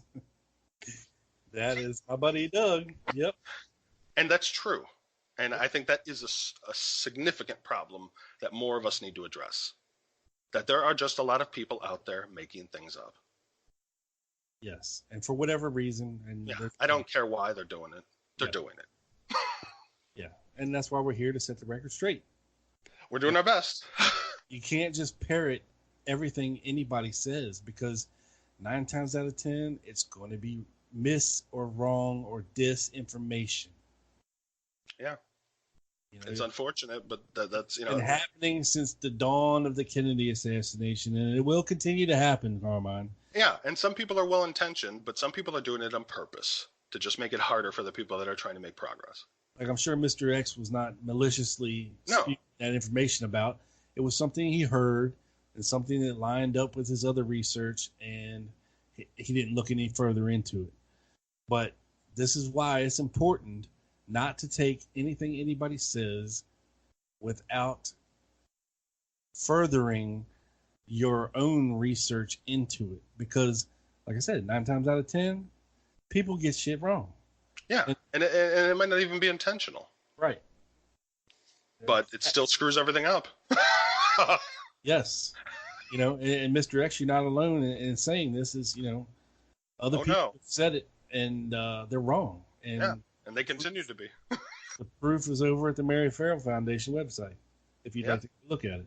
And if you want to double check it, you can go to the National Archives. And that's, I want to get into that. Okay, so let me just knock out the rest of Israel. So Israel was founded by several classically liberal European Jewish people, and not the hardline right-wing modern leaders that Mr. X seems to confuse them with.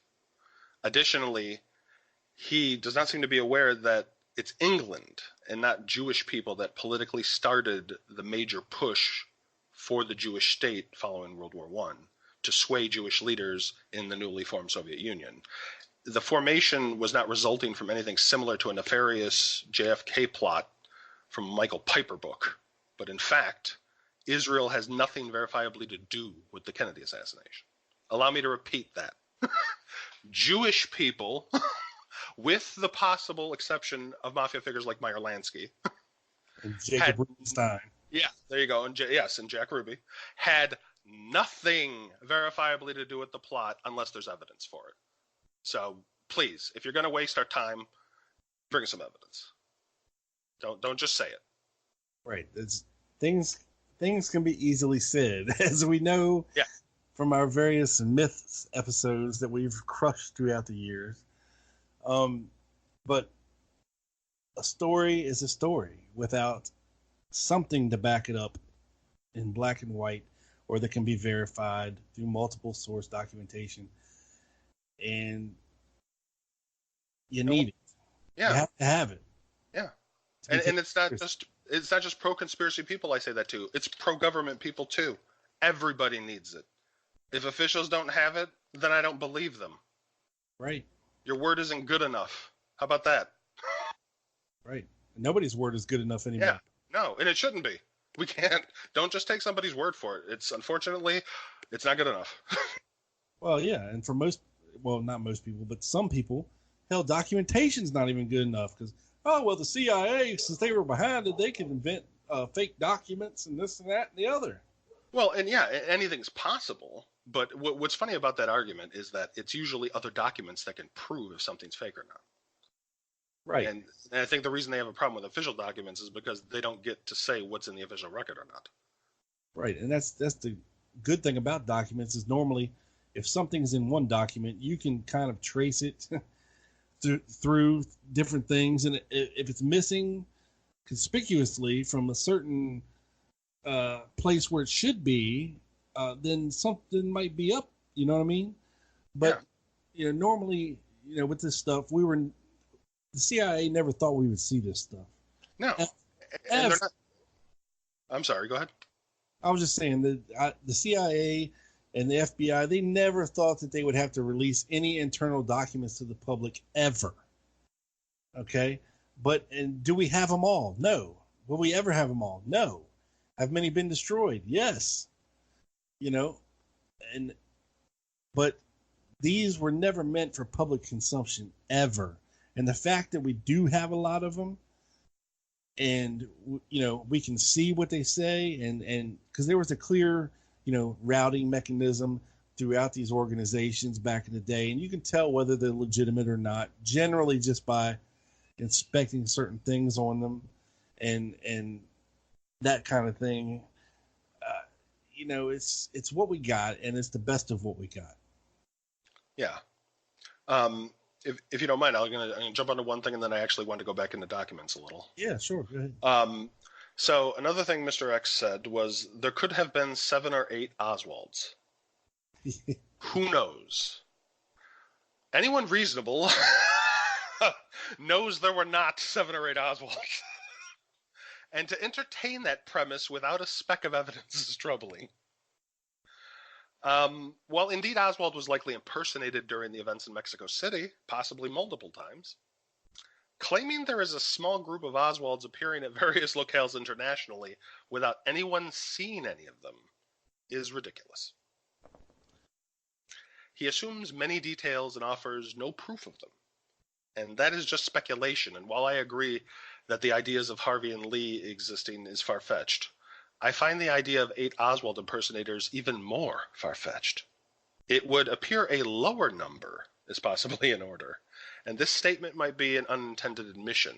It reveals that someone about this specific matter has no idea how many people could have impersonated Oswald. Because according to X in this case, nothing is solid. Yet that's just a failure to answer the question offered by claiming improbable stories, and it seems to be the only method consistently displayed.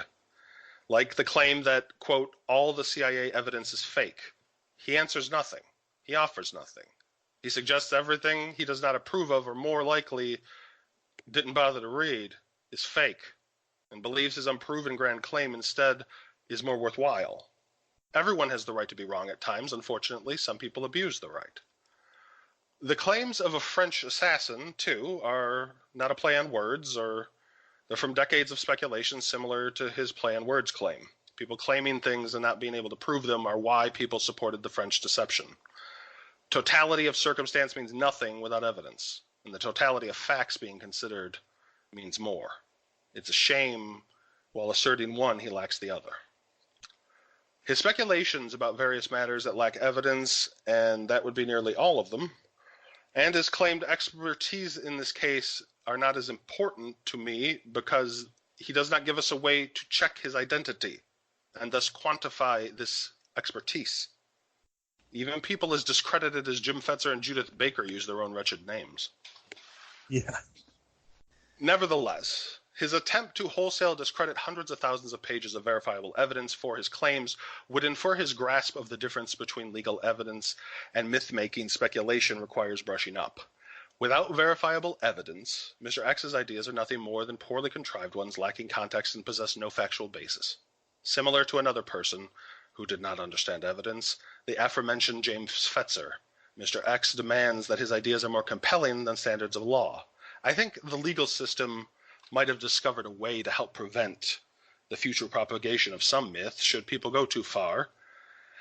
And some might hide their identity because they realize there might be eventual costs.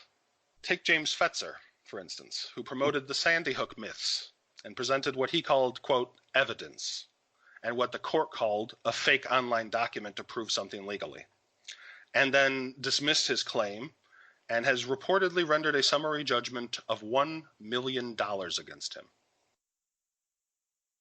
The law does not care about people's ideas of blurry pictures, films, or their claims without evidence.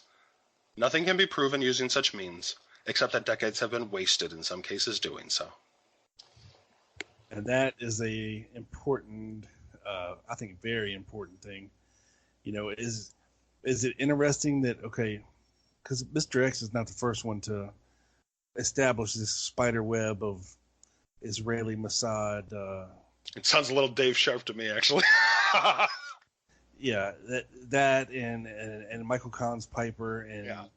You know, is his death a suspect? Yeah, it's a little suspect. Sure. You know, is it dangerous to do these kind of things? You know, I think that's what he was looking at. Not necessarily that he's worried about anything coming back on him for what he's, you know, Fetzer like in the $1 million range. Yeah. Oh no, and I don't think necessarily that has to be X either. But I think there are people who use anonymity as a way to say crazy things and never have to suffer the consequences for them. No, I understand that completely. Yeah, and the government does too. We know that. We know the CIA does stuff like that. Oh, for sure, sure. And I think, you know, when it comes to, you know, the 7 or 8 Oswalds, you know, a lot of that can be contributed to mistaken identity. Yep.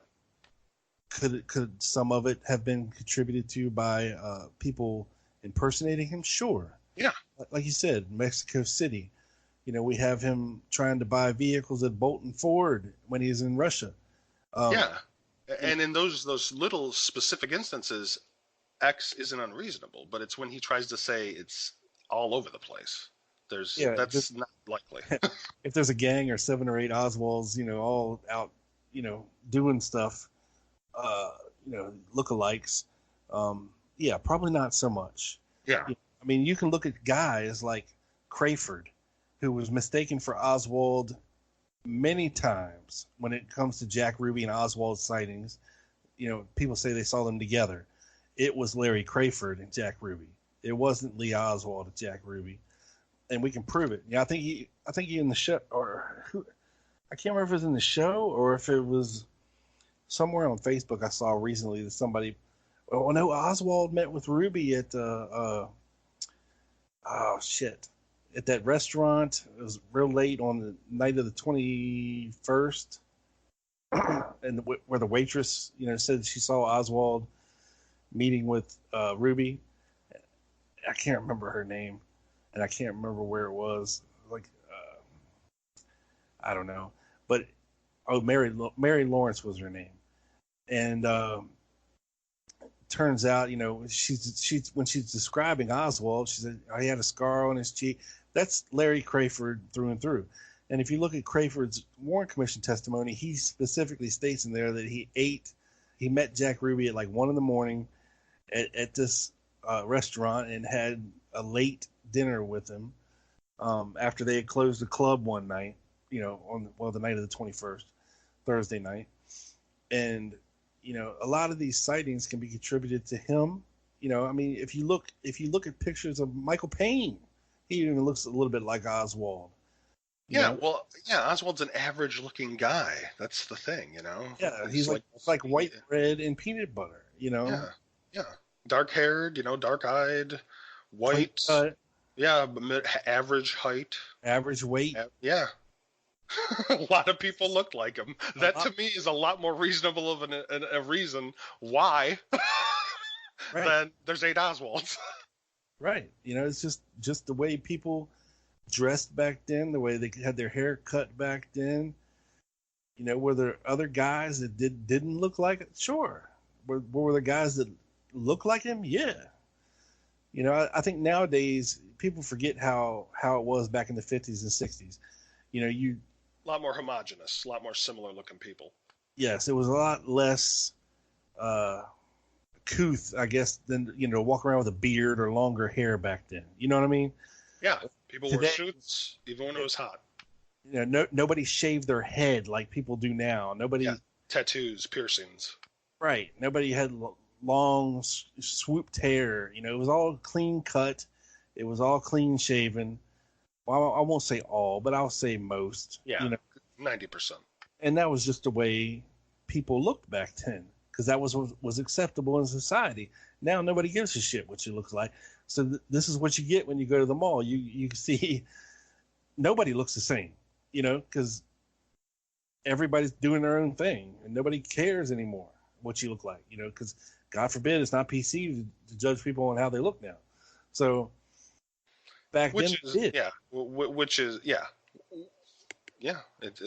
that's, and people, you're right.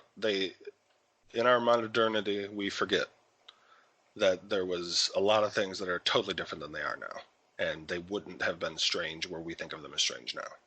Right. I guarantee if you got a yearbook from 1961, a lot of similar looking people.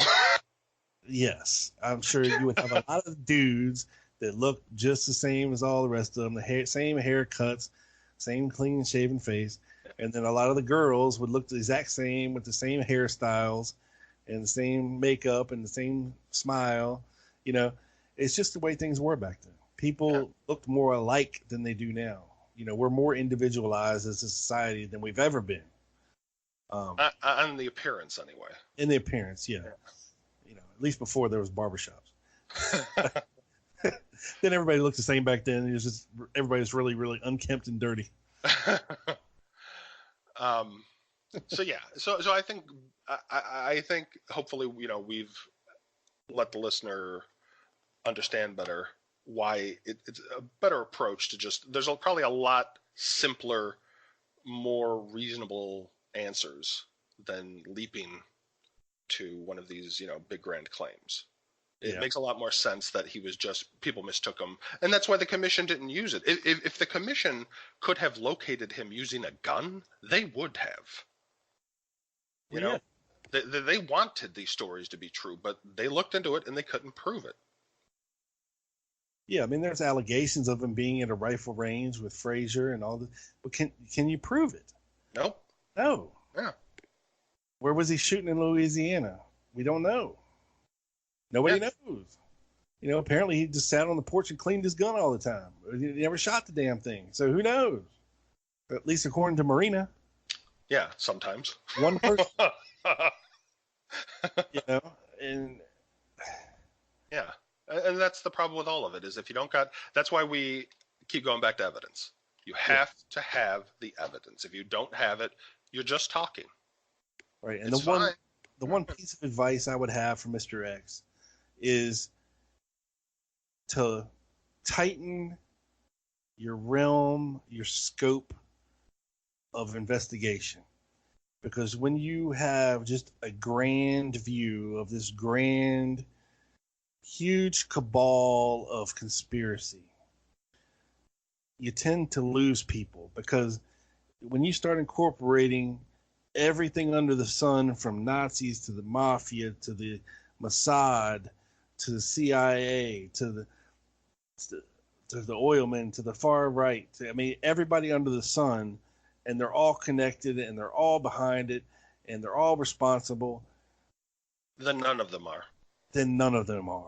Right. I would recommend, you just tighten it up a little bit and try to focus on one part of it at a time, because I've been guilty of the same thing in the past. When you first start looking into this thing, you're amazed at how many possibilities there are for conspiracy when you start looking into all this stuff. And everything I just rattled off, you can focus on one aspect of it and for years and research it.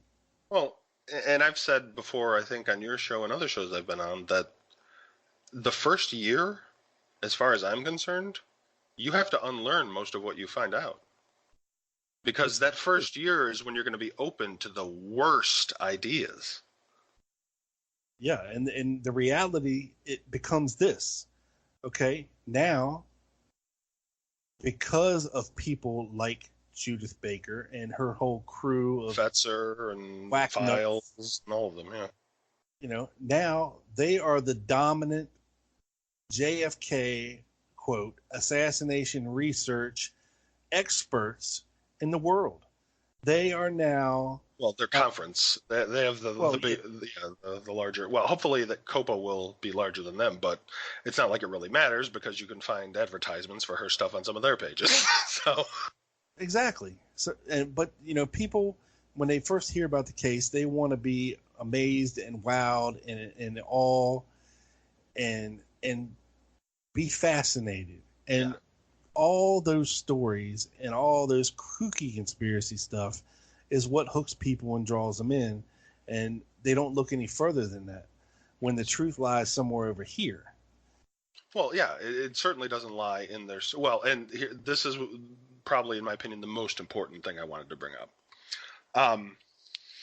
So another one of Mr. X's claims is that a station wagon owned by Mary Farrell, the noted researcher, and this might have come from some misunderstanding or rewriting of the Roger Craig assertion of Oswald running to a station wagon in front of the depository that's gone around. Instead of claiming it was Ruth Payne's car, as some other people have, X claims it was Mary Farrell's, seeking somehow to connect her to the matter. As for the false assertions regarding Mary Farrell being an intelligence agent and all the evidence being tainted, it seems that we're going to have to pick this apart a bit. So, someone might question, how do I know that it's fake? And I think that can be established because I know the source of the claim. And if history serves, I believe in the consistency of the source's poor research and mythical thinking. Judith Very Baker has been pushing that claim, that particular claim about Mary Farrell and other negative ones, for quite some time, likely because she has no evidence. And Mary Farrell, who actually made several useful public contributions, offered a legacy of evidence that cannot be easily overcome by the plans of grifters. Mary Farrell inspired dozens of scholars and the public to amass a collection of documents that has served as a public repository concerning political assassinations, which is more accessible than the National Archives in many instances. She in life built an addition to her home to house files that would later form the basis of millions of pages at the Mary Farrell Foundation, and she did not approve of myths. Thus, JVB made several attempts to ingratiate herself with Mary for an endorsement, but failed, and she likely was angry and disappointed she could not get the endorsement. Following these rejections and the repeated statement by others that JVB's name appears nowhere in the official files at the Mary Farrell Foundation, Judith might have decided to propagate a myth about Mary Farrell in an attempt to discredit her and the evidence at her foundation. This is a standard JVB tactic that both Rob, Pamela Brown, Glenn Viklin, Zachary Gendro, Trish Fleming, myself, and many others have endured, survived, and now use to expose Baker and her cult. I first noticed the claim years ago when JVB sought to discredit me after finding out I was a critic and told her that her name did not appear at the Mary Farrell Foundation archives or in the official files. JVB has long screamed she was purged from the original files, such as her claims about the Castro plots that she didn't actually participate in. In that case, imagine the CIA would redact her name, but not Allen Dulles or J.C. King, because she, I suppose, thinks she's more important than the director of the CIA. Anyway, this particular allegation that Mary Farrell was in the CIA comes from another bit of myth that JVB crafted from a misreading of a former CIA agent association list. Seemingly, whenever Judith can squeeze something for attention or has a chance to try to discredit her critics, she and her minions will make repeated, incompetent attempts to do so. An issue of Periscope, the newsletter of the Association of Former Intelligence Officers, from 2002 includes a list of former officers, and one has the name Mary M. Farrell, who JVB and subsequently Mr. X claimed were part of the aforementioned attacks on a researcher disliked by Baker. With just that as evidence, Baker, her minions, and others have repeatedly offered this claim in desperate efforts to justify their utter lack of evidence, and incomplete evidence supporting this claim proves no different.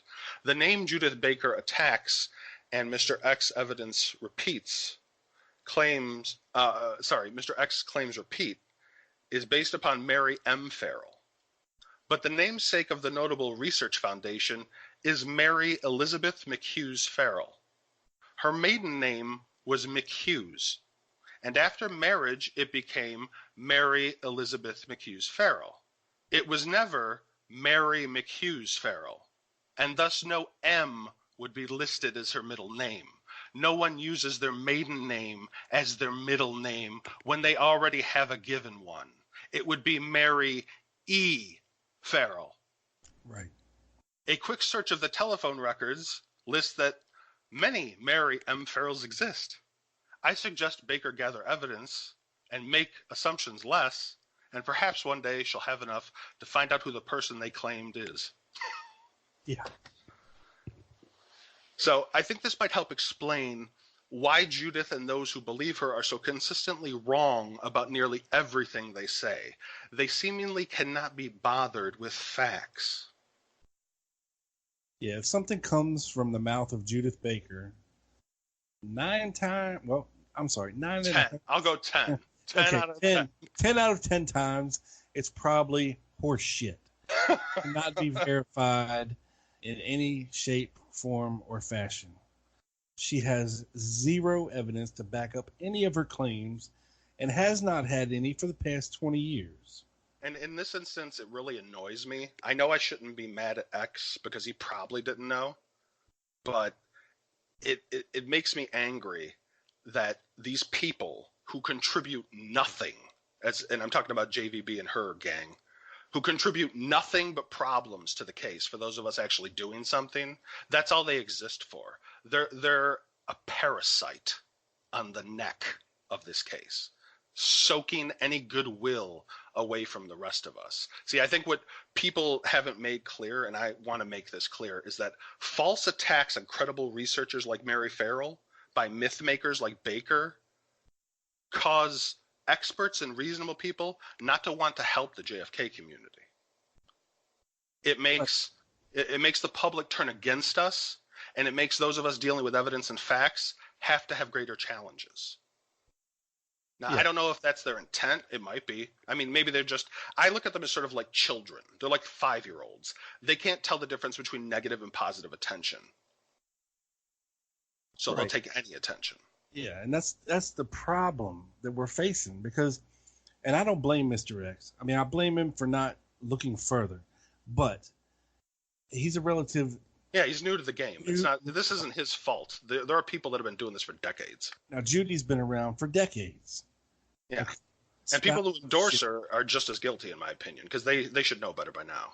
Well, the people that endorse her are the reason that she's still around today. Okay? Yeah. If it's nobody not facts. and told her to pound sand, she would have hit the road a long time ago. Okay? But the reason that people still support her is the reason she's in the position she's in today. And for somebody new to the case, and this is what pisses me the fuck off more than anything, and I know it pisses you off, is some of this stuff is now getting ingrained in the mythos and the lore of the Kennedy assassination by unwitting people who are just coming into it and see, okay, this woman claims that she dated Lee Oswald back then, and she knows the inner workings of the case, and she was there, she knows things, so we should believe her. Yada yada yada. She's written 3 or 4 books on the case. She runs her own JFK assassination conference. Well, she must be respected. She must know what she's talking about. She must be legit. And this is not the case, folks. This woman has pulled the wool over everybody's eyes for all these years because of a love story that she probably didn't write herself. Yeah, she's playing. She's playing off of people's emotions, and people might say, well, how could it be? How could all this stuff happen? You ever hear of a company called Theranos? Theranos was a multi-billion-dollar company run by a woman who lied to people for years. It was all based on lies. It happens every day. People will lie for money and influence. And I would contend she does. And anytime she'd like to challenge that, you just bring me to court and I'd be happy to depose you. And then I ask you some questions. So whenever you want to try to say that you don't lie, feel free, Judith. I'm right here. I'm waiting. Right. And, to get sucked in by, as a newcomer to the case, to get sucked in by crap like this and all the many various claims, and I mean hundreds of claims she's made throughout the years, is, it's understandable how somebody could get lost in the mix and believe what this woman is saying. But this is why people like me and Carmine and Walt Brown and Chuck and all of us have been fighting this fight for so long to try to bring the truth back to the Kennedy assassination, is because it's like a slow poison. And I knew this shit was going to happen eventually. And here we are 20 years later, and she's running the JFK assassination conference in Dallas this year, pretty much unopposed. Sure, Kappa's doing their own thing, or whatever they are. And, are they going to compete? No. I guarantee you, Carmine, there's going to be twice or three times as many people at Judith Baker's conference than at the other one. And I guarantee you in the past few years, there's been more at her conference than at Lancer. I guarantee you. I can tell you for sure that's not true. You think? Yeah, I know at least 2 of the 3 years. I didn't check the first year, but I know at least the 2 second years. It was, I think the last one was pretty close, and the first one Lancer had more. Right. So I think she was, and I do understand that she's still out there, but if you notice, she's gone underground in a lot of ways ever since all of us appeared and just started shutting down this nonsense where she tries to attack people. Well, it's getting too easy to do. Yeah. Well, that's the thing. It's like we were talking earlier about us down. Well, the thing we were talking about earlier is the thing was rope. We've given her so much rope. There's no chance that she's ever going to be able to convince reasonable people. Right, and she's looking for cult members. It's the rational people are going to look at this and go, "That's nice," and then move on. Right, but people want to believe. It's just a natural. Exactly. Thing. And they want an unbelievable, nice package, story, nice clear-cut story that just explains everything for them. Yes. Right, and that's what Judy has given the world: a story, a nice. She's the hot pockets of the JFK world. Seemingly explains everything, and I am saddened. Yeah. To look at the roster of folks who support her, who say, yes, I will come speak at your conference. I am disappointed in a lot of what I would call respected JFK researchers who will acquiesce to do that. When they should say, no, bitch, you are crazy. You're a liar. I'm not going to be a part of this at all. I'll be over here at this one. If they'll have me, if not, I'll just sit at home and do my thing. But I mean, and it's people that I like and respect, Yeah. It amazes me, man. I don't know. It pisses me off to no end to see like some legitimate researchers. I mean, sure, there's some kooky ones like Fetzer and Sing K and that whole crew. But I think a good thing and all those guys, I put them on the kooky level. Well, what I was going to say, though, too, I think something that's reassuring, though, is what happened with Fetzer. Because there is a line now. There's a line where if you push it too far, people will bring you to court and destroy you. Yeah, but you know what the difference is? Where I put Judy as a little bit smarter than Jim Fetzer? Is that everybody she talks shit about is dead. For the most part. For the most part. There's still some living people that she's dumb enough to talk about. But everybody that can viably disprove her story is dead. Yeah. Well, and I think people should factor that in as well. If you have no living sources, why would you believe her? If there's no statement linking them to her, why would you believe her? It's very basic things, and you can pick her story apart without having to spend much time on it. Right. And it's just, I mean, sure, she's had a few living witnesses, if that's what you want to call them, throughout the years, but very suspect. Yeah, there's nothing done in court, nothing. And look, I can say that woman, Anna Lewis, yeah, who's to say that they didn't collaborate beforehand and figure, hey, we can get a lot of money from doing this, yada, yada. I mean, I think it was a woman who was in the right place at the right time in history to take advantage of a situation to make herself into something that she's not, and insert herself into the story. And now she's been making a living off of it for the past 20 years. Well, and name the average topic that will have support from almost everyone universally on both sides. It is a rarity that anything can be agreed upon just by one side on anything. But what most of the major researchers on both sides agree on is that Judith is wrong and that she's a myth maker. And full of shit. Yeah. I mean, yeah. And you don't have to look any further. I mean, me and Carmine and Chuck and a variety of other people on both sides of the fence have been down this road many, many times for many, many years. Trying to open the eyes. She never produces what she says she will. She never produces the evidence. So why continue asking? We know the answer. We know the answer. Every once in a while we'll get a new claim and it'll be shot down pretty much instantly, Yeah. Over the years. And, it's the fact that she is still able to do what she does and get away with what she does is beyond me, because she's not taken to task by serious researchers. Well, not enough. Not enough. Not enough of us get together and if you do, you're some kind of asshole that gets attacked. Why are you attacking this poor woman? Yada, yada, yada. You don't know. You weren't there. You have no clue. You're just believing this woman at her face. And well, yeah, and poor woman, I'm sorry, but the poor woman argument doesn't go with me because, and anyone that's interested, once again, let Rob know.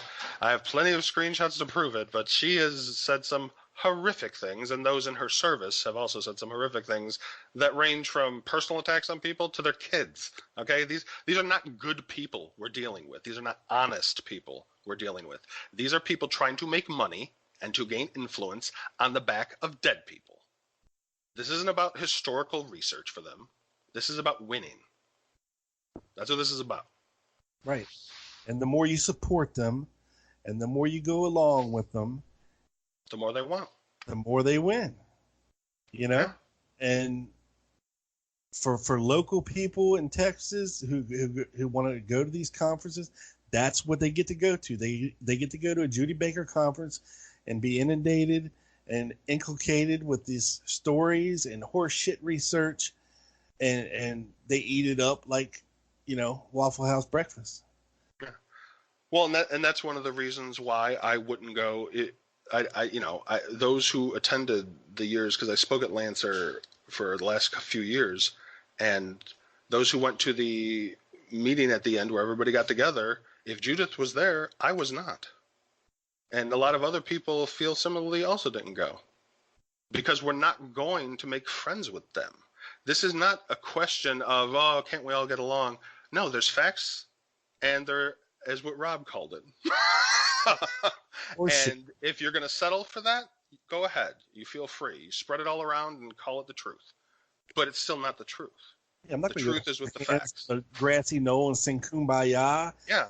With people that I think are just a detriment to everything that you believe in. And with people who drive away other good-willed people who are interested.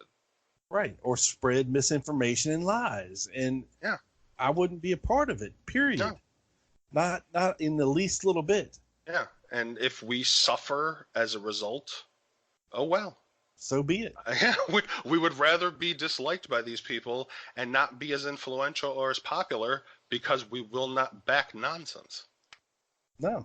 And if that's what you want to believe in, then great. Welcome to fairy tale land, and I'll tell you another one. Yeah. Okay? Yeah.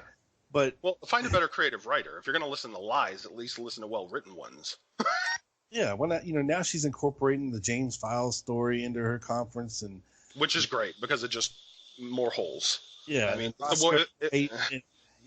bring it all in. I mean, yeah, exactly. Well, and that's what she wants. I don't think people understand that yet. She wants a master myth. She wants all minor myths incorporated into hers so that she is the focus of everything. Yeah, the LBJ did it. It just goes on and on. Yeah. I mean, if you want to hear everything under the sun, sure, go to her conference. You want to hear fairy tales, go to her conference. Yeah, if you want to waste money and be misinformed, she's got a site with a counter. You can count down the seconds until they're going to give you bad information. Yes, hold your breath for that long until November, please. Then the world will be a much better place. Yeah, and that's, and I'm glad we were able to get out of the anger part and we can laugh a little bit now. But that is really one of the big challenges, unfortunately, is people like Judith and Fetzer and those who don't care about facts, and they're just going to keep repeating whatever nonsense they're repeating over and over and over, and unfortunately eventually that convinces people, some people. Right. But whether it's due to ignorance or intent, it doesn't matter. The goals and the actions are clear. What are the odds using the same flawed speculations that everyone before them used that were drastically mistaken and sometimes obviously ridiculous? How is that going to work out any better using those ideas now? It's not. It's going to be the same wall they run into every time. Yep, and that's why we're here today. We just wanted to set the record straight for the past couple shows that I've done because, and it's on both sides of the fence. We got extreme conspiracy theory over here, and we've got, a lone nut side over here who says Oswald's guilty. Very convinced. Yeah, and very, both guys very convincing, and they believe in what they're doing, which is great. But I would urge each of them to just spend a little more time on things, and if you think you're in the right direction, don't rush that book out. You know what I mean? Just take your time to research stuff a little more. Do it on your own, because if you trust other people's stuff, you're going to be the subject of another Rob and Carmine show where we can tear your shit apart in a heartbeat. Okay? And, we've... Only by request. Yes. Yeah. Well, I think Mr. X wanted a live debate, but I'm not a fan. Oh. Okay. If you're not a fan, that's fine. Would it make good radio? Sure. Okay, but I'm just not a fan of debate radio, because the last... I was listening to the debate I did with Fetzer. Yeah. The last one I did not go well. And that's probably the last one I'll ever do. That was Philippe Hemming and Scott Kaiser. And that was a train wreck. Was it fun to watch? Hell yeah. Did anything get accomplished? Nope. Yeah. Well, and that usually the debate format rather than the conversation format. Like if they want to have a conversation and they're not going to go crazy. Right. And you never know how it's going to go or where it's going to go off the rails at, and it's just, okay. I mean, it just depends on the personalities of the people involved, sure. But, we don't need to have a direct debate. He had his say, and now we're having ours, and that's where we can leave it and let folks make up their own mind, and, so on and so forth. Because I'm sure some people listen to the Mr. X show and was like, holy shit, this guy's on to something. It goes from here to here to here, and you can see all these lines, and, and he probably blew some people's minds. But you got to reel it back in a little bit and take the time to break down everything that was said. Did he have some good points? Yes, he did. I'm not disputing that, but some of the stuff requires just a little further investigation and research to get to the truth. And that's ultimately what we're after on both sides. So that's why we did this today. Well, and I would also suggest to Mr. X and Mr. DeGrillo that they talk to people on the other side. Not everybody is your enemy.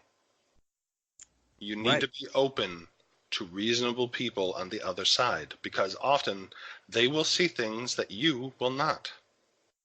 Right. And I think you almost have to immerse yourself in discussion. Well, and you're going to have to, and I think the important part of that, I always used to tell people, your arguments are like a sword, and you sharpen your sword by debating with people about these things. Right. So if you can't have a reasonable conversation with someone from the other side, you're not going to learn a lot of things about this case. Right. Sometimes it's good to put your blinders on and go away for a while and do your own thing and then come back with it.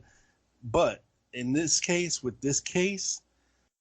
I haven't seen either of these two guys in any Facebook discussion groups, on the Ed Forum, talking to serious researchers about any of this stuff and seeing where they stand. Because I guarantee you, if, Mr. X would have put a post up about, this, that, and the other, that 20 people would have chimed in, knocking holes in things, and which provides, it's not just an attack, but it provides yourself an opportunity to go back and re-examine things that you might have thought were true that actually aren't. And you can refine your argument that way. Yeah. And what I think, it's kind of like we were talking about with the coping skills with people off the air, is that it's a controlled environment you can formulate your arguments in. And that's a much better place to try to formulate your arguments than to charge into public and just drop it open for anybody to come at it. Yeah, and people that are, and look, I was too when I first got on Facebook and some of these groups to even post anything, let alone comment on anything. Yeah, you'll lurk. If You'll lurk a little bit. Yes, you'll lurk a little bit. You'll see where things go, which way or the other, and how people react to certain things, and and you got to have some serious nuts to take something over to the Ed Forum and drop it in there, because them guys don't fuck around over there. Or what is it at the JFK assassination forum? Yeah, people are not very kind if you get something wrong. No, you will be held your balls over the fire, for whatever claim you have. So, it's important to immerse yourself in like-minded people, whether it be conspiracy or lone nut, and hone your arguments, refine things, and just get it down a little bit. Okay? And be prepared to lose. Yeah, I mean, a lot of people don't seem to have that skill. You have to be able to lose gracefully. Yeah, and Mr. X had, a lot of players in his conspiracy, and any one of them, has been, or it could be argued that any one of them is plausible. Can you argue that mafia was involved? Yes. Yeah. Can you argue that the CIA was involved? Yes. Can you argue the extreme right was involved? Yes. Can you argue that the Mossad was involved?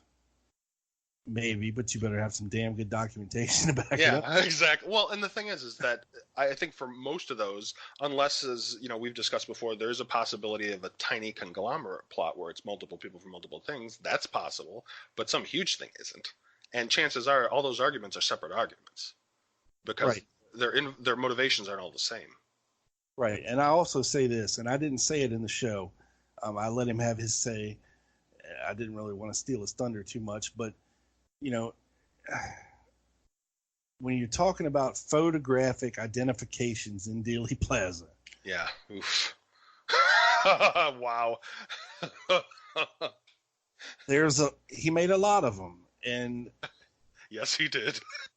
There's a lot of them that you're never, and even if he's right, let's just say he's fucking right.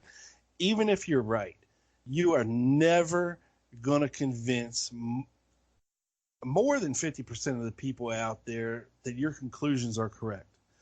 Yeah. Photographic analysis is not going to convince anybody of anything because it's subjective, just like most of DeGrilla's book.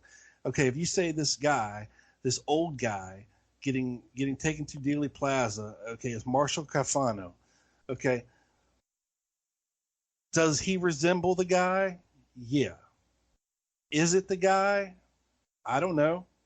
Exactly. Can you definitively say it's the guy? Well, and can't. Yeah, and I mean, if you want to consider what this, people always say to me, well, it's not a courtroom. Well, no, we're not in a courtroom when we're discussing the case. But if we actually want this to go somewhere, it has to meet legal standards. Right. And like we can talk about this forever, but if we don't have any evidence, who cares? Yeah, you can't say that the dark-complected guy next to the Apron Man is David Morales. Yeah. You can't just say that. Well, show me a clear photo and then I'll believe it. Right. And from what I determined earlier, we already determined who the Apron Man was. Or the three tramps. Like you identified those way back in one of the older shows. Yeah. When I was busting Fetzer's balls when he was trying to say that the Apron Man was some assassin from Canada or some crazy lady he had on his show. And then we found out who the actual Apron Man was. He was a butcher in frickin' Dallas, or is something just as easy as that. Yeah. Well, and that's the thing is that all these random figures that people say they see or think is the key to the case, unless they have the chain of evidence, it isn't. Right. I mean, does it look like Joseph Miltier in that picture? Hell yeah, it does. Yeah. Is it him definitively? No. No, well, but then the more you look, you can see where the HSCA shows that, like, the guy in the picture is bald. He's got a big bald spot in the center, and then there's a later picture of Miltier with a full head of hair. Right. It's not him. It looks like Rip Robertson with the hat and the glass. Yeah, it does. But, Or it's like the guy they try to say is Bush that isn't George H.W. Bush. The one, because from the one angle, it looks similar, but when you see him in another picture, it's not him. It's a totally different guy. And who was he saying was Larry Floor? The name is escaping me right now. Oh, I don't know. He threw out so many, I don't know. Oh, God. It was something. I was like, nah, Larry Floor is a real person. Yeah. But little things like that. It's just like you're never going to convince anybody with photographic analysis, as Ralph Sinkay learned the hard way. It's as much as you try. Yeah. Through Photoshop or not Photoshop. It's just a photo identification of a person. It's very subjective. And unless you have an expert on facial telemetry or whatever the hell it's called, where you actually have a face-on-face shot, not just the side of somebody's head and say, well, that's Marshall Carfano. Yeah. It's got to be like in some of the stuff I looked into with the facial recognition technology, you need two clear frontal shots for comparison. If you don't have that, you don't got anything. They have to be able to compare. Like the people that say that's George Bush and Dealey Plaza. No. My favorite is the ones who try to say it's his son, too. Like it was a Bush outing. Like he just decided he was going to take his kid. Here, put on your penny loafers, George. We're going Exactly. out. Yeah, we're gonna pause the campaign trail. I'm not going to give that speech that I have been verified to have been giving at the time. I got a hit team to run. Come on down here. Yeah, bring my son along. While we blow the president's head off, and then we'll hang around in Dealey Plaza afterwards and have a party. Yeah, and just no one noticed. Right. I mean, the guy's running for public office in Texas. Yeah. Okay? Yeah. He's not going to run a hit team, murder the president, and then slump around in Dealey Plaza afterwards. Yeah, so he can be seen and implicated. Yes. That's another thing. How many photographers were around Dealey Plaza after the assassination? You had to know you're going to get caught on picture, some form or fashion. Yeah, well, and to me, that is just the most ridiculous idea that people keep coming up with over and over. Anyone that is responsible for the assassination beyond the assassins would not be there. Correct. You don't hang at the crime scene. You'll know whether it succeeded or not when you read the paper. Right. You don't have to be there. Now, you might want to be there to watch shit go down. Then hire one of the camera guys at the play. You know, I mean, there's lots of ways. Abraham Zapruder. So go take it. No, there's lots of ways you could have seen it. You don't need to be there. Disguise. You want an alibi. You want to be far away. Wear sunglasses and a fake mustache. I mean, yeah. You know, yeah, you're not going to just hang to see it happen. That's going to hang barefaced, no disguise, and just, oh, yeah, hey, that's me. Yeah, I really don't understand it when people say that, you know, or like when they talk about Lansdale. No, he wasn't there. If these people are behind it, they're not there. Right. That's the dumbest thing that I've heard suggested, because why would you chance getting caught? If you're doing a conspiracy, you don't want to get caught. Right. Hang around after the deed is done. Yeah, no, you enjoy a drink in another state, far away. Yes. Cheers, you know. Yeah. Great. And we got away. And then you never mention it again. Right. That's how you get away with it. Good Lord. Well, Carmine, I think we about covered everything. We're 2.5 hours in. I know. You might have to. I'd love to. If you want, you can divide it up. Now whatever you want to do. We're pushing this out in totality. No editing whatsoever. We are going balls to the wall with this. I had a real good time, man. I'm glad to be back, and I'm looking forward to doing another one. But yeah, no, I, you know, thank you to the people who requested it. I was in the mood to do one anyway once I listened to those two shows. Yes, and give us a good reason for you to get back on my show. Not just the fact that I missed you, but you know, well, I missed you too, man. We had a good reason. Yeah, I hope everybody enjoyed it, and it was a good time. Yes, and please plug your stuff. Oh, sure. People can find my stuff at tpac.com, tpaak.com. You can also find me on Facebook, Mix, Pinterest, and Twitter under Neapolis Media Group. And that's where you'll also see links to Rob's show, the Lone Gunman Podcast, Chuck Show, The Ocelli Effect, Mike Swanson's show, The Past American Century, and a lot of the other people that have been involved in the research that we do and we're continuing to do in this case and in other historical matters. I'm going to eventually, I have been listening, I will put up, people have been telling me I need to put up a donate button. So I will. I do appreciate it. It's just I get so locked into research and books and stuff that I forget. So I will put it up soon. I appreciate you guys wanting to donate. And yeah, thanks.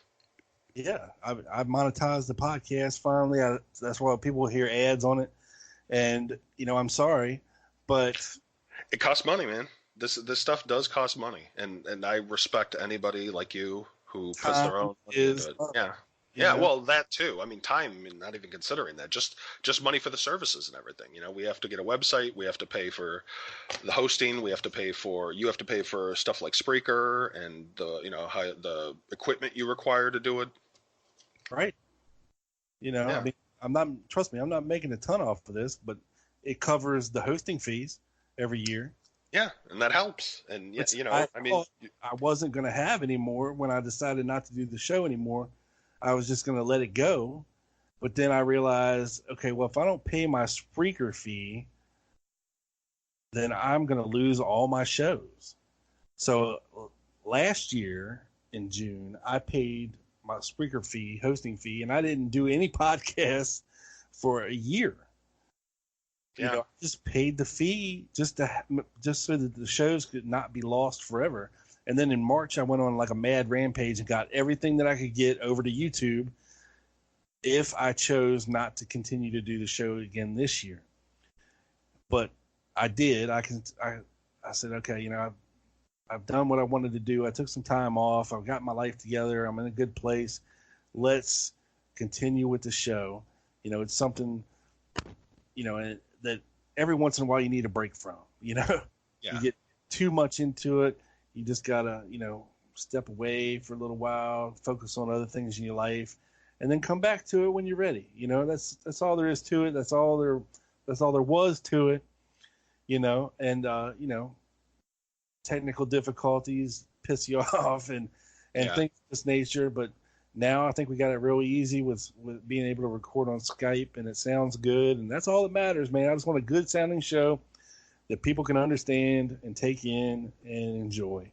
And that's all I've ever wanted. And now it's easy to do. That's one less headache about it. Sure, the preparation and the planning and the execution is a whole nother thing. But if it's something you enjoy doing, then it's not really that much effort. Like, I've been talking to you for 3 hours now, and it seems like 30 minutes, you know? Yeah, like we just got started. Yeah, we're just getting started. But don't worry, your ass is coming back whether you like it or not. Well, I appreciate that. I will be back A whole lot sooner than later. So exactly. Hopefully, when I get back, we'll have the update on Fetzer's case. I'm wondering how that's going to go. Me too. I'll be waiting with. I honestly, and here's the funny thing, and you're not going to hear Fetzer or Baker or any of them say this about us, but I do feel bad that he's probably going to be financially ruined because he didn't take the time to do more research. But unfortunately, people who commit themselves to wanting the attention more than they want to be accurate open themselves up for that. Right. And just this is just my opinion, looking over the transcripts of the last court date, it seems like he thought that he was going to waltz in there without a lawyer and handle everything. And poor Mike Palachuk, I mean, that poor bastard is along for the ride, and not for nothing, the judge gave him every opportunity to distance himself from Fetzer, and he chose not to. And I think that was probably because of that Yale degree. Probably. That people think, and that's why I would also caution people never to take someone's word just because they have a Ivy League school degree. Or they were a professor emeritus. Or yeah. I've said this to some, I mean, you've heard me, I'm sure, at some points. I've said to some of the most respected people in various communities, in all historical research, not JFK, but in every historical research, that it doesn't matter.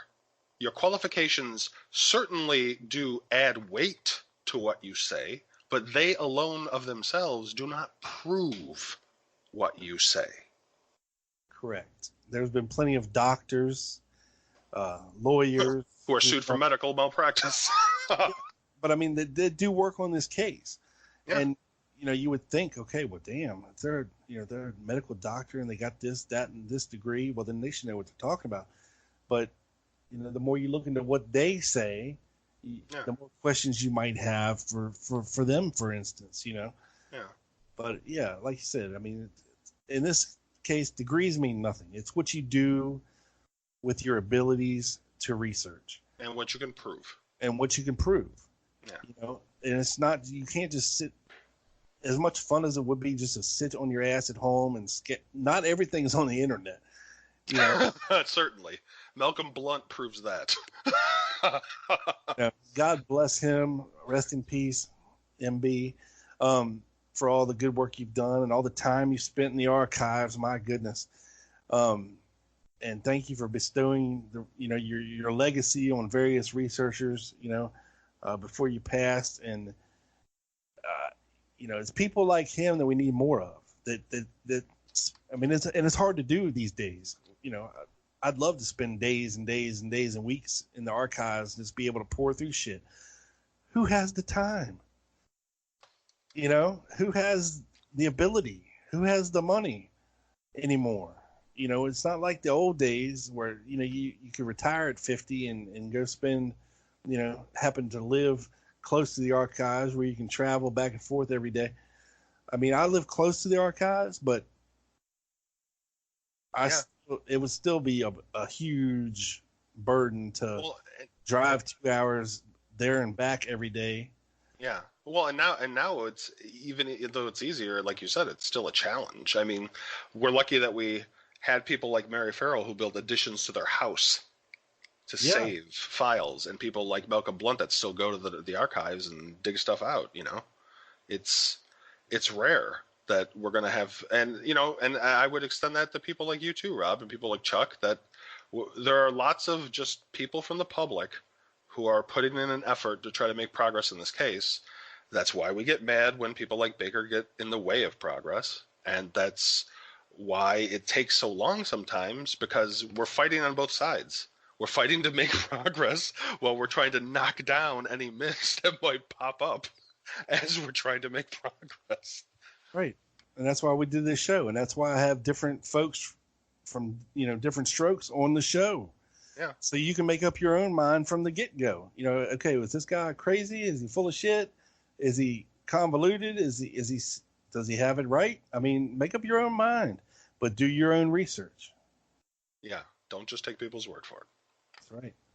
All right, Carmine, as always, my friend, it's been a pleasure. It's been great, man. I'm looking forward to next time. All right, you hang out for me. Hey, folks, you can find me on iTunes, Stitcher, Spreaker.com is where my hosting site is. I'm on YouTube, at The Lone Gunman 7 on Twitter if you want to get at me, or send me an email, The Lone Gunman Podcast at gmail.com. And you heard it here first, folks. Got a little surprise coming for you, me and Doug, in the near future. Another new collaborative JFK related podcast just for you from us. So stay tuned for that. That's it for now, people. Carmine, you hang on for me. The sumbitch is in the can. Beam up the satellite down directly to your ears, people. This is your boy. Peace.